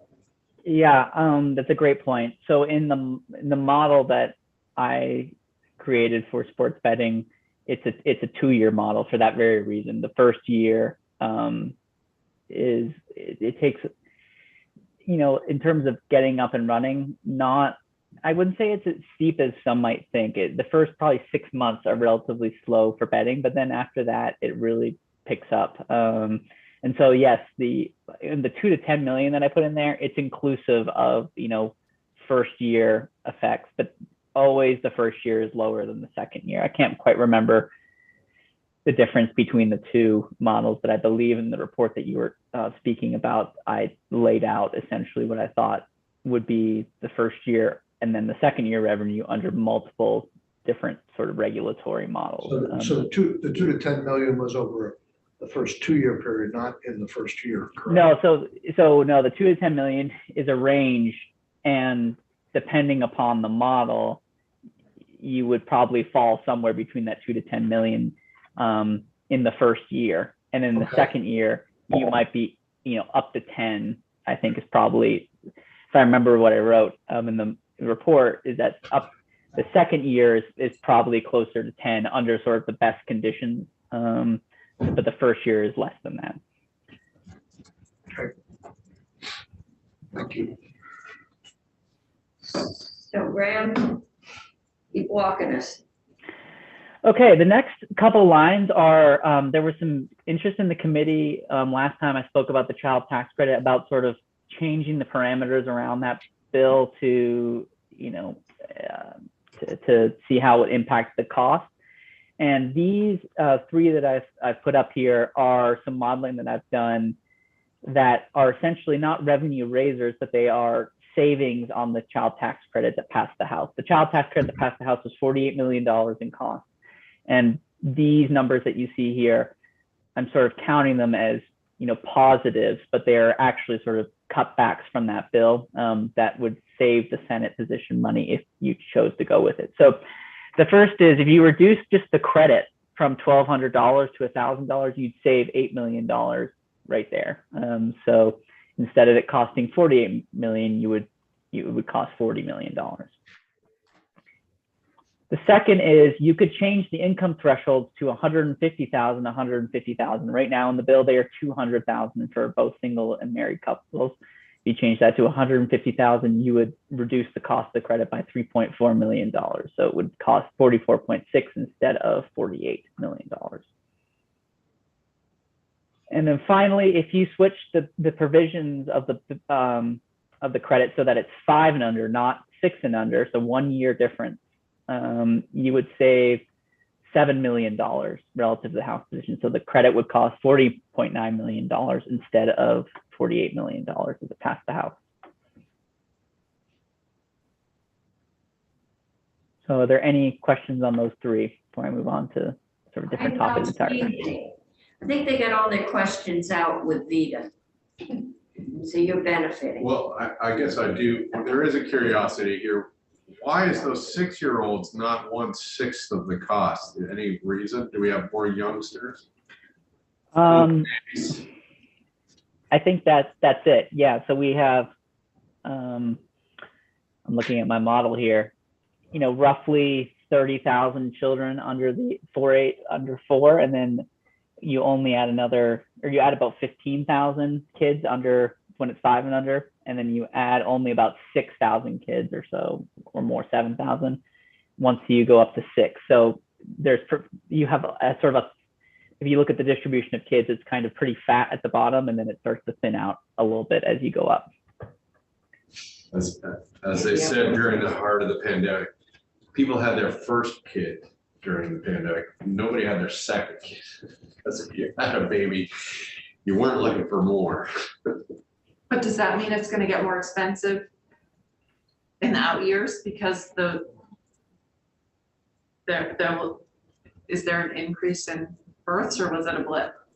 No, we don't think it'll cost more in the future, because the cost of the credit every year, some kids will age out of the credit and new kids will come in. So that's really the determination whether it'll cost more or less. And so we think that there's not enough information to sort of say we're going to have more kids, phasing out of the credit versus coming in.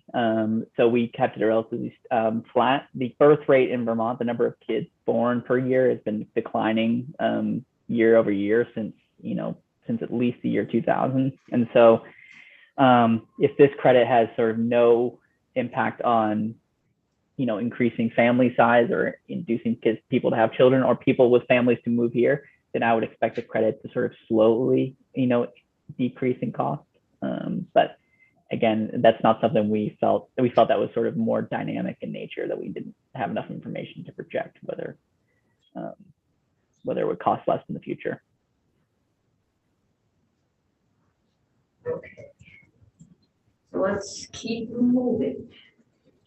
Okay, so another idea that has been talked about in the House more, and it has passed the House, but more in the context of funding for S100 universal school meals. The Senate passed that bill with just universal school breakfast, but as a tax on sugar sweetened beverages. This is a 1 cent per ounce tax on more or less drinks with added sugar in them.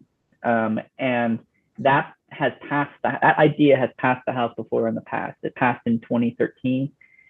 But we estimate that would raise about $17.2 million a year in revenue. That's a tax that's applied at the wholesale level, not at the retail level. And I know that is being looked at for universal school meals. Did you just say at the wholesale level? Yeah, it's taxed at the distributor. The distributor or the wholesaler is responsible for collecting and remitting the tax. I see. Graham, didn't that used to be more like 26 million? It was higher last time. So my predecessor, Sarah Teachout, did an estimate for this in 2013, and I believe it was in that neighborhood. It was $23-24 million. This new updated estimate is based upon more sources, I think. The experience from Philadelphia being a very big one. Philadelphia did not have a sugar sweetened beverage tax back in 2013. Plus the data sources that my predecessor used have been updated since 2013. And even if you use just that source, it's, I think, about 18 million. So we sort of used a triangulation of sources and we came up with about 17.2 million. Thanks. Graham, does this include include artificially sweetened or just sugar sweetened? It is, I don't know. Yeah, diets are excluded. Diets are, see, that's what's concerning me is sugar sweetened beverages aren't great for you, but they're supposedly health-wise better than artificially sweetened. Well, that I've heard for some time. I don't know, but I don't want us to be moving people into from sugar sweetened Coke in, how about corn syrup? Is that would be a sugar? And does it? Okay, but I don't know that we want to be moving people in to artificial sweeteners, which might be a reason to have health and welfare look at it. So I believe I'm 99% sure. I'm just confirming with Pat, who helped me on this. I believe it's any sweetener added, not just natural. And also the streamlined definition, which doesn't necessarily apply to this. The streamlined definition for sales tax on soft drinks is a non-alcoholic beverage that contains natural or artificial sweeteners. So this, Okay, I so think, we have to do it on soft drinks, I think. so no, Concerns and for, but this wouldn't be a sales tax. It's not would a it? sales tax. Excise. that's right. So you don't have to comply with the streamlined definitions. So the bill that came out of the House in 2013 included any artificial sweetener added. Okay. But was that a soft drink? Was that a sales tax or an excise? It was an excise tax. It was not. So yes, it was just an excise tax of 1 cent per ounce. The General Assembly enacted, I think in 2016 or 15, it removed essentially soft drinks from the grocery exemption of the sales tax. Yes. So the soft drinks are now subject to the sales tax in Vermont. They are not considered a grocery, but this is kind of an entirely separate tax on sugar sweetened beverages. And they're not. And that's I checked because I was getting complaints that the people in front of me with food stamps were buying Coke and they didn't pay a tax. And I was told that we cannot add any government charge, anything to food purchased with food stamps. So if we would have to do it, I bet at the wholesale level, or it's just gonna get more confusing if we. So what do they do in states that have groceries or have a sales tax on? You Just simply don't do it for people You with food can't, stamps? yeah, you can't charge it. I was told that. Yeah, Madam Chair is correct that the sales items purchased using Three Squares Vermont are not subject to the sales tax. Next one. So the next time people complain about the lady with food stamps buying Coke, You don't tax. we don't tax food. We do now tax soft drinks. But you can't tax them if they're bought with 3 squares or whatever we're calling them. They were food stamps. Yes. No, we tax it now. People that use It is- Foursquare don't have to pay the tax Right. because it's food, it's non-food food. It's covered in the federal regulations. Take it up with your congressional delegation. It's non-food food. It is. Okay. So, Graham, let's finish this out. Okay. I will try to be brief here. So the next two are income tax related, just rate changes. And these are ones that were I reviewed back during Clean Water. The first was changing the top rate back to 8.95. 8.95 used to be the rate prior to the Vermont 2018 tax reform bill, Act 11. And if you did that and you made the top rate 8.95, you'd raise $6.7 million. However, as you recall, in that 2018 tax bill, it wasn't just the top rate that went down. We collapsed the top two brackets. There used to be two brackets, one at I think roughly 8 or 7, 8, I'm trying to remember 7, 8, and then 8.95. We collapsed those two and just made it 8.75.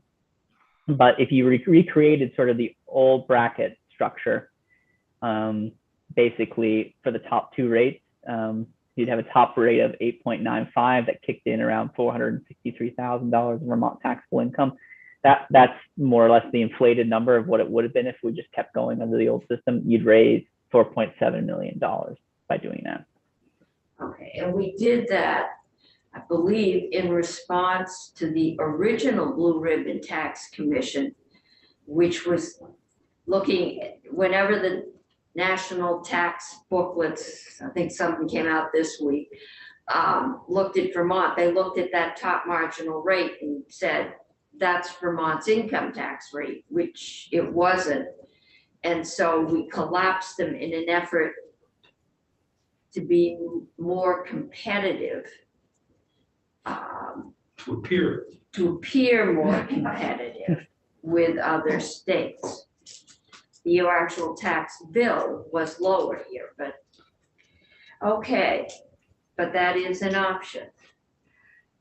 Considering how hard the chair of Ways and Means worked on this one. I'll see how badly I come out of explaining S53 to Ways and Means tomorrow morning. If I'm limping when I come in here, this one's off the table. Which such bill set? It's the corporate income tax. No, it's Yeah, feminine pensions. hygiene products. Yeah. We'll get Senator White's wheelchair.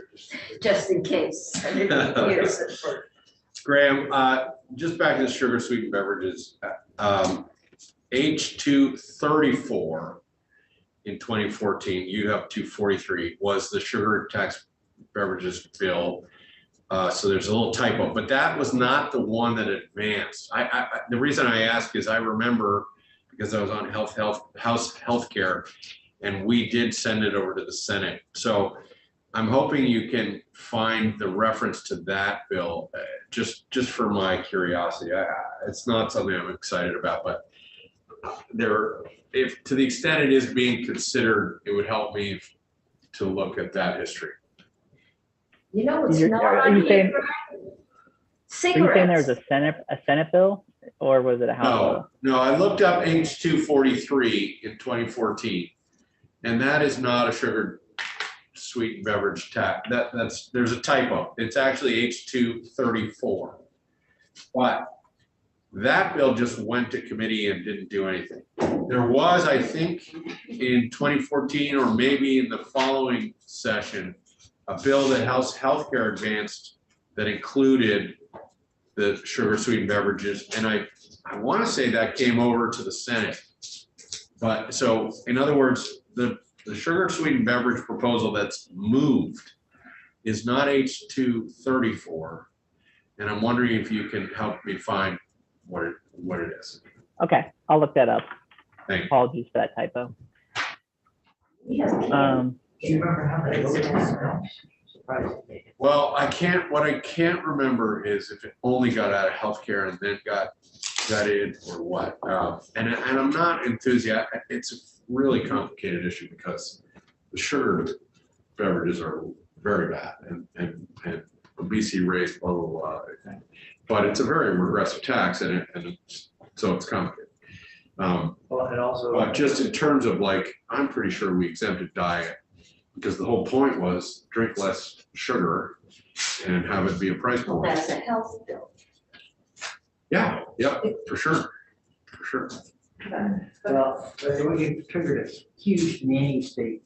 Oh, yeah. No, I don't, it's not even worth it. I'm sorry. I just was getting curious about it.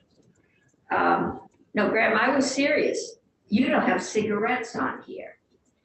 That's the only tax that everybody wants us to raise.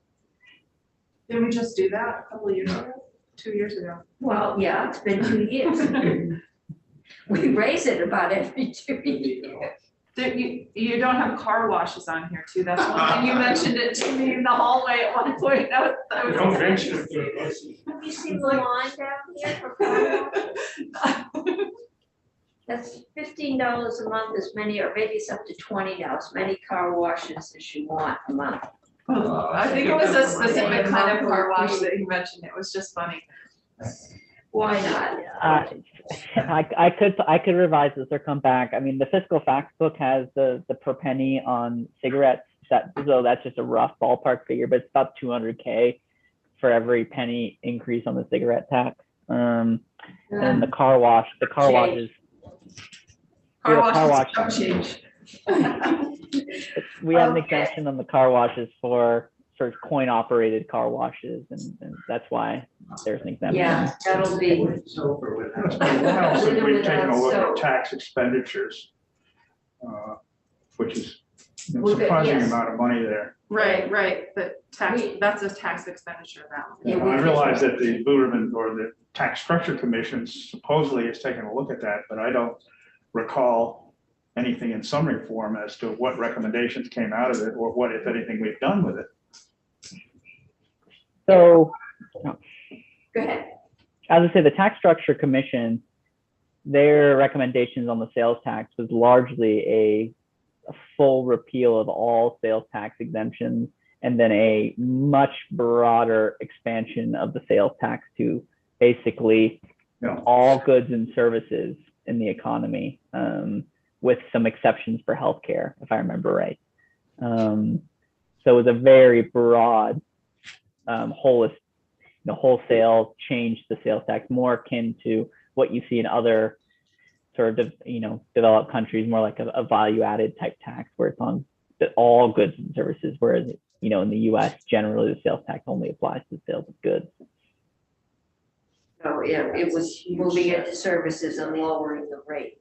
Well, the thing that I've heard, the biggest argument about moving to service taxes that I've heard is the fear that the legislature would lower the overall tax rate accordingly, as the Blue Ribbon Tax Commission recommended, but that immediately thereafter, the legislature would begin adding, well, let's just add a little bit more to this, and in a year, you'd be back to where you were before. And since you can't bind a future legislature, the problem is, how do you, if you go to taxes, which makes it, or to services, which makes a great deal of sense, given the way the economy is going, how do you restrain future legislative action to erode what you've done? No. And I don't have the answer to that. Authoritarian governments. Well, I've always Well, wondered, he's right. even though I like trains, I've always wondered why tractor trailers are taxable for sales and locomotives aren't. Because the railroad had a very good lobby. And that's the issue with tax exemptions, because, you have all of these special interest results that give us this mess that we have. Sounds like the cloud tax is coming back, so we can have this conversation. It's next, actually, on the list. Great timing. Great timing. Yeah, so the sales tax on cloud-based software, this is the, I'm assuming this is, it would be in the same form as what was in S53. And we estimated in that bill that it would generate about $10.9 million in the first year. Pat Titterton and I are looking at that estimate right now to update it, because there have been some questions about it related to potentially as a source for paying for universal school meals. And we are starting to think that number is even higher than $10 million. It may be even closer to $15 to $20 million a year, just because this is an area of the economy that is growing significantly. When I first started this estimate, or when Sarah Teachout did this estimate back in 2015, it was, I think, $5 million. And now it's probably somewhere in the neighborhood of $15 million, because now basically every type of software is accessed over the cloud. And most states, when we started, I think there were like 4 or 5 states, and now it's up to, is it 21?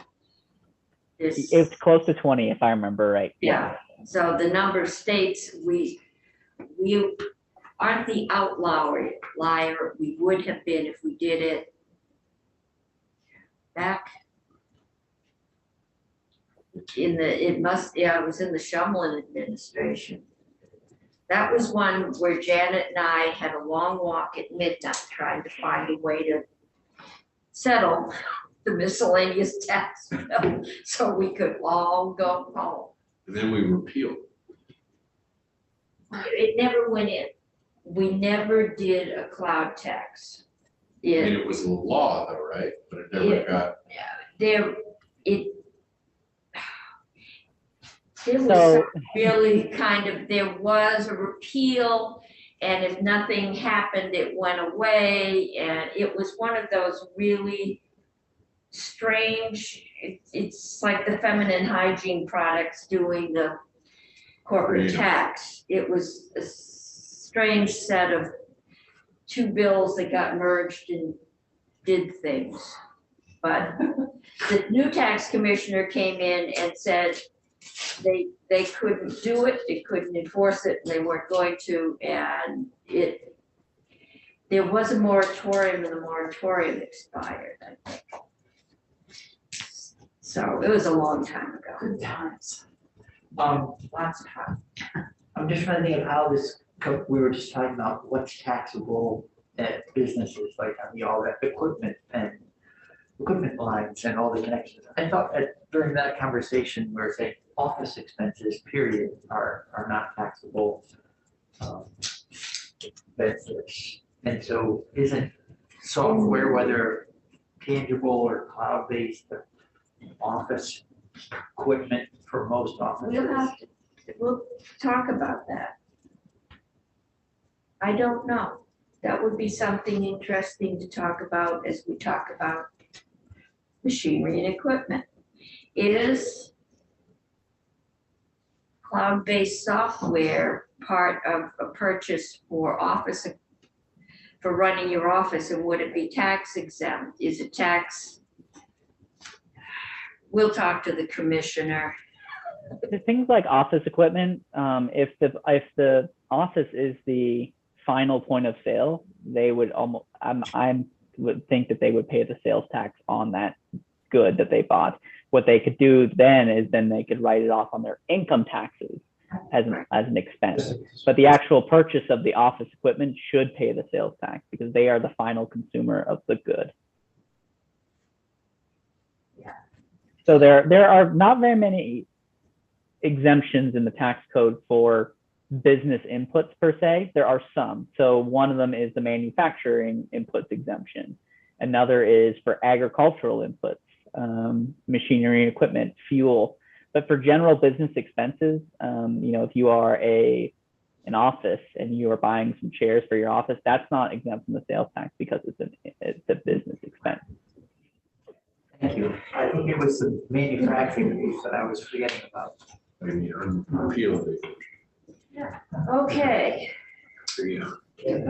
so we've got Okay, 3 or 4 more here to go.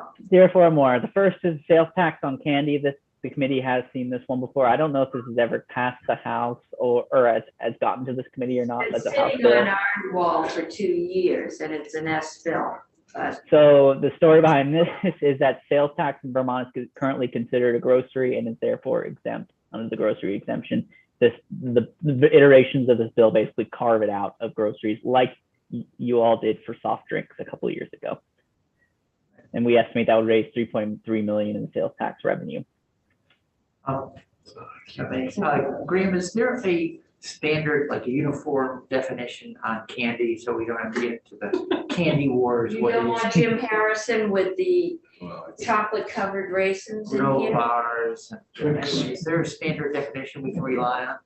There is a standard definition for candy. It's from the streamlined definition, and it says it means a preparation of sugar, honey, and other natural and artificial sweeteners in combination with chocolate, fruits, nuts, and other ingredients or flavorings in the form of bars, drops, or pieces. Candy shall not include preparation containing flour and shall require no refrigeration. So Thank you. things like Twix are not involved, but things like chocolate covered raisins would be. Little Debbie's cream cakes? No, because those include flour, I think. I mean, Maybe, it might, maybe. Maybe. Yeah, or other unknown chemicals. Okay. And the final three here are iterations that I have been asked to do in the past, and we looked at as part of our review of the clothing exemption. So right now, clothing is exempt from the sales tax, but it didn't used to be that way. We used to have a threshold in place, but we were sort of forced to remove it to join the streamlined sales tax agreement. Streamlined sales tax agreement has since changed its rules and said that you're allowed to have thresholds.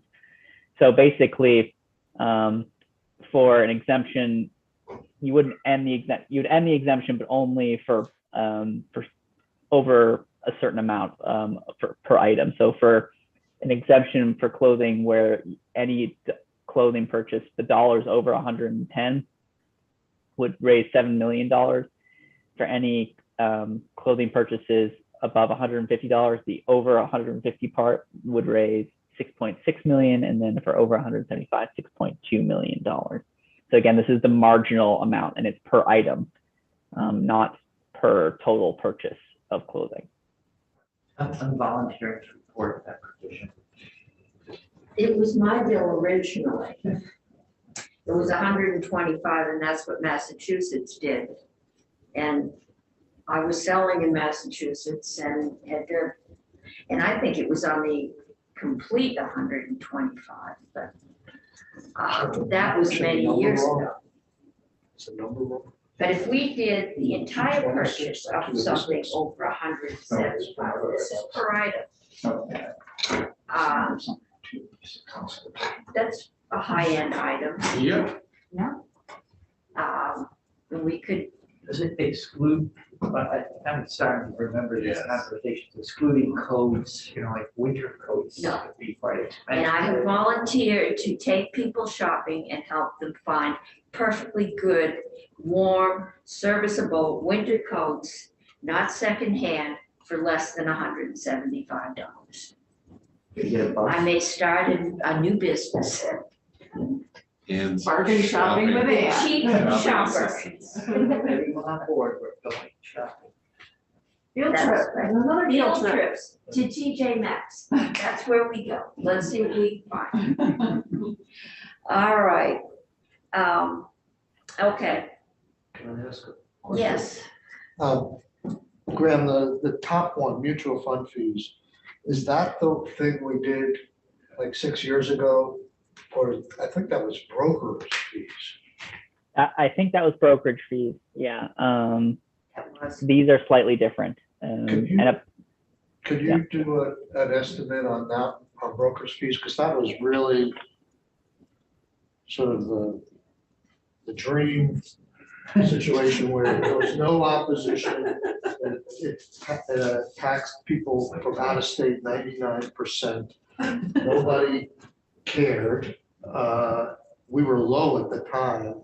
I don't know that we're low now, but the other beauty of doing something in that area, all the rest of these things seem regressive at a time where we're dealing with amazing revenues, and to start raising taxes that are gonna hit poor people or whatever. This, at least, it hits the out-of-state brokers, may charge them $25 more, but they can easily pass it on to their clients who have seen incredible increases in their 401ks if need be, and it raises a lot of money quickly. So I'd like to know some details on how we now fare compared to other states and how much that would raise. It's basically a tax on every broker in the country, which is like 100,000 brokers that want to do business with a Vermont client, but they're located in San Francisco. And so they all sign up for this, in the off chance they'll get a Vermont client, they all sign up for this exemption. $60 fee or There's, something like yeah, It's a there's, write-off anyway. most of these are, I think, done under compacts now, and you get your fee, and then you pay a fee to be in Vermont, but there's one that. licensure. Oh, it's just very, What we'll do is we'll have DFR in, because like other fees, they used to be on a regular schedule. The problem that we have with DFR is that fees are supposed to cover the cost. And they send 20 to 30 million dollars to the general fund every year. We can send them a thank you card. This is so beyond that pure. OB used to raise this every year. But Senator Pearson, Graham, did we, for many years, there was chatter about a transaction fee on stock sales. And I think we always had a nexus problem, but it was a similar concept. And has that surfaced recently? Or have we decided we don't have a claim to those, to a fee like that? There's no bill that I'm aware of that does a transaction fee on stock trades. And I've never worked on one of those in my time at the session. Those I can research, if anything like that has, we've ever made an estimate on that, or whether there's been a bill formally drafted for something like that. Yeah, I mean, it's worth just, the concept is for people doing a lot of trading, that there's been discussion of a very small fee at the federal level, which would make sense. In part just to discourage some of the quick Machine trading. Yeah. But for Vermont, as I understand it, the problem is that even a Vermont broker is effectively forcing a transaction that is not in Vermont. And so our ability to have a fee related was tricky, but if that wasn't the case, it would be tempting. So if you would just ask around and see if there's anything to uncover there. Senator Gray, do you have a question? No, I pointing out one. Agree. On Okay. that nexus issue, like the trade happens someplace else, you don't really have an ability to insert yourself. I'm sure that's what we'll find, but. Okay. So, committee, I think we've got a lot to think about. And now that we've figured out how to raise taxes, and thank you, Graham and Abby, we have one last thing on the agenda. Get back to, which is,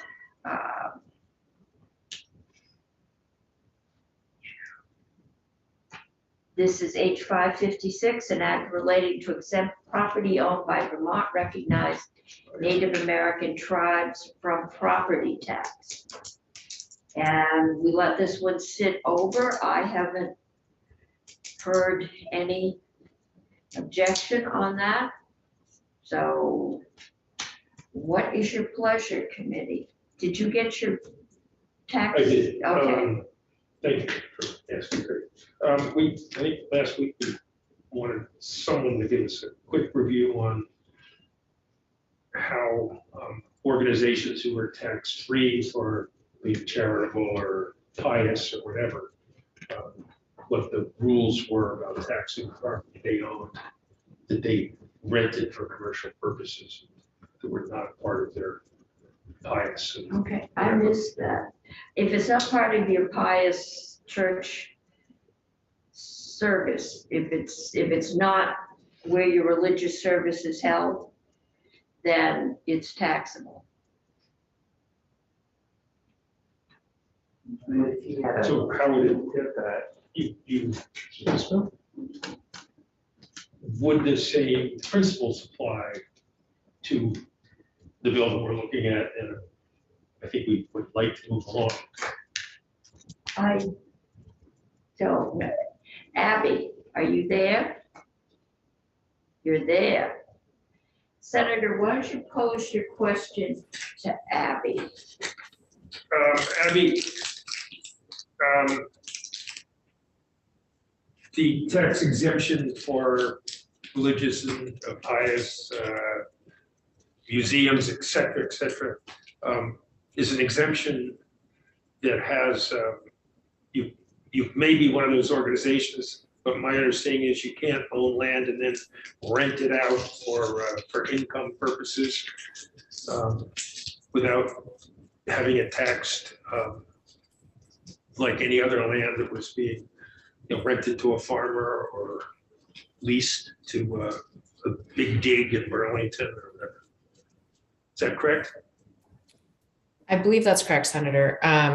The bill H556, however, it does create a completely new exemption, so it wouldn't interact with the public pious and charitable exemption.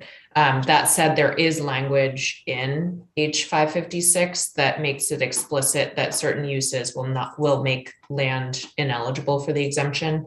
And I'm just pulling up that language so I can think that to you. It has to be owned by a recognized Native American tribe or owned by a nonprofit that's organized for the tribe's benefit and is controlled by the tribe. And then the property cannot be used under a lease, and it cannot be rented for profit. Bingo. Okay, Thank you. You're welcome. Madam Chair, yes. I wanted to, did you all see the email that Faith forwarded us from Rich Holshoe about the casino question that came up?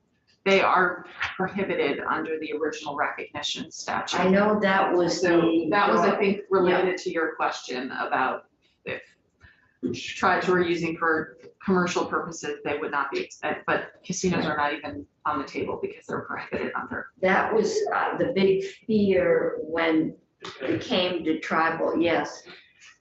That there would be casinos, and the governor at that time did not like gambling.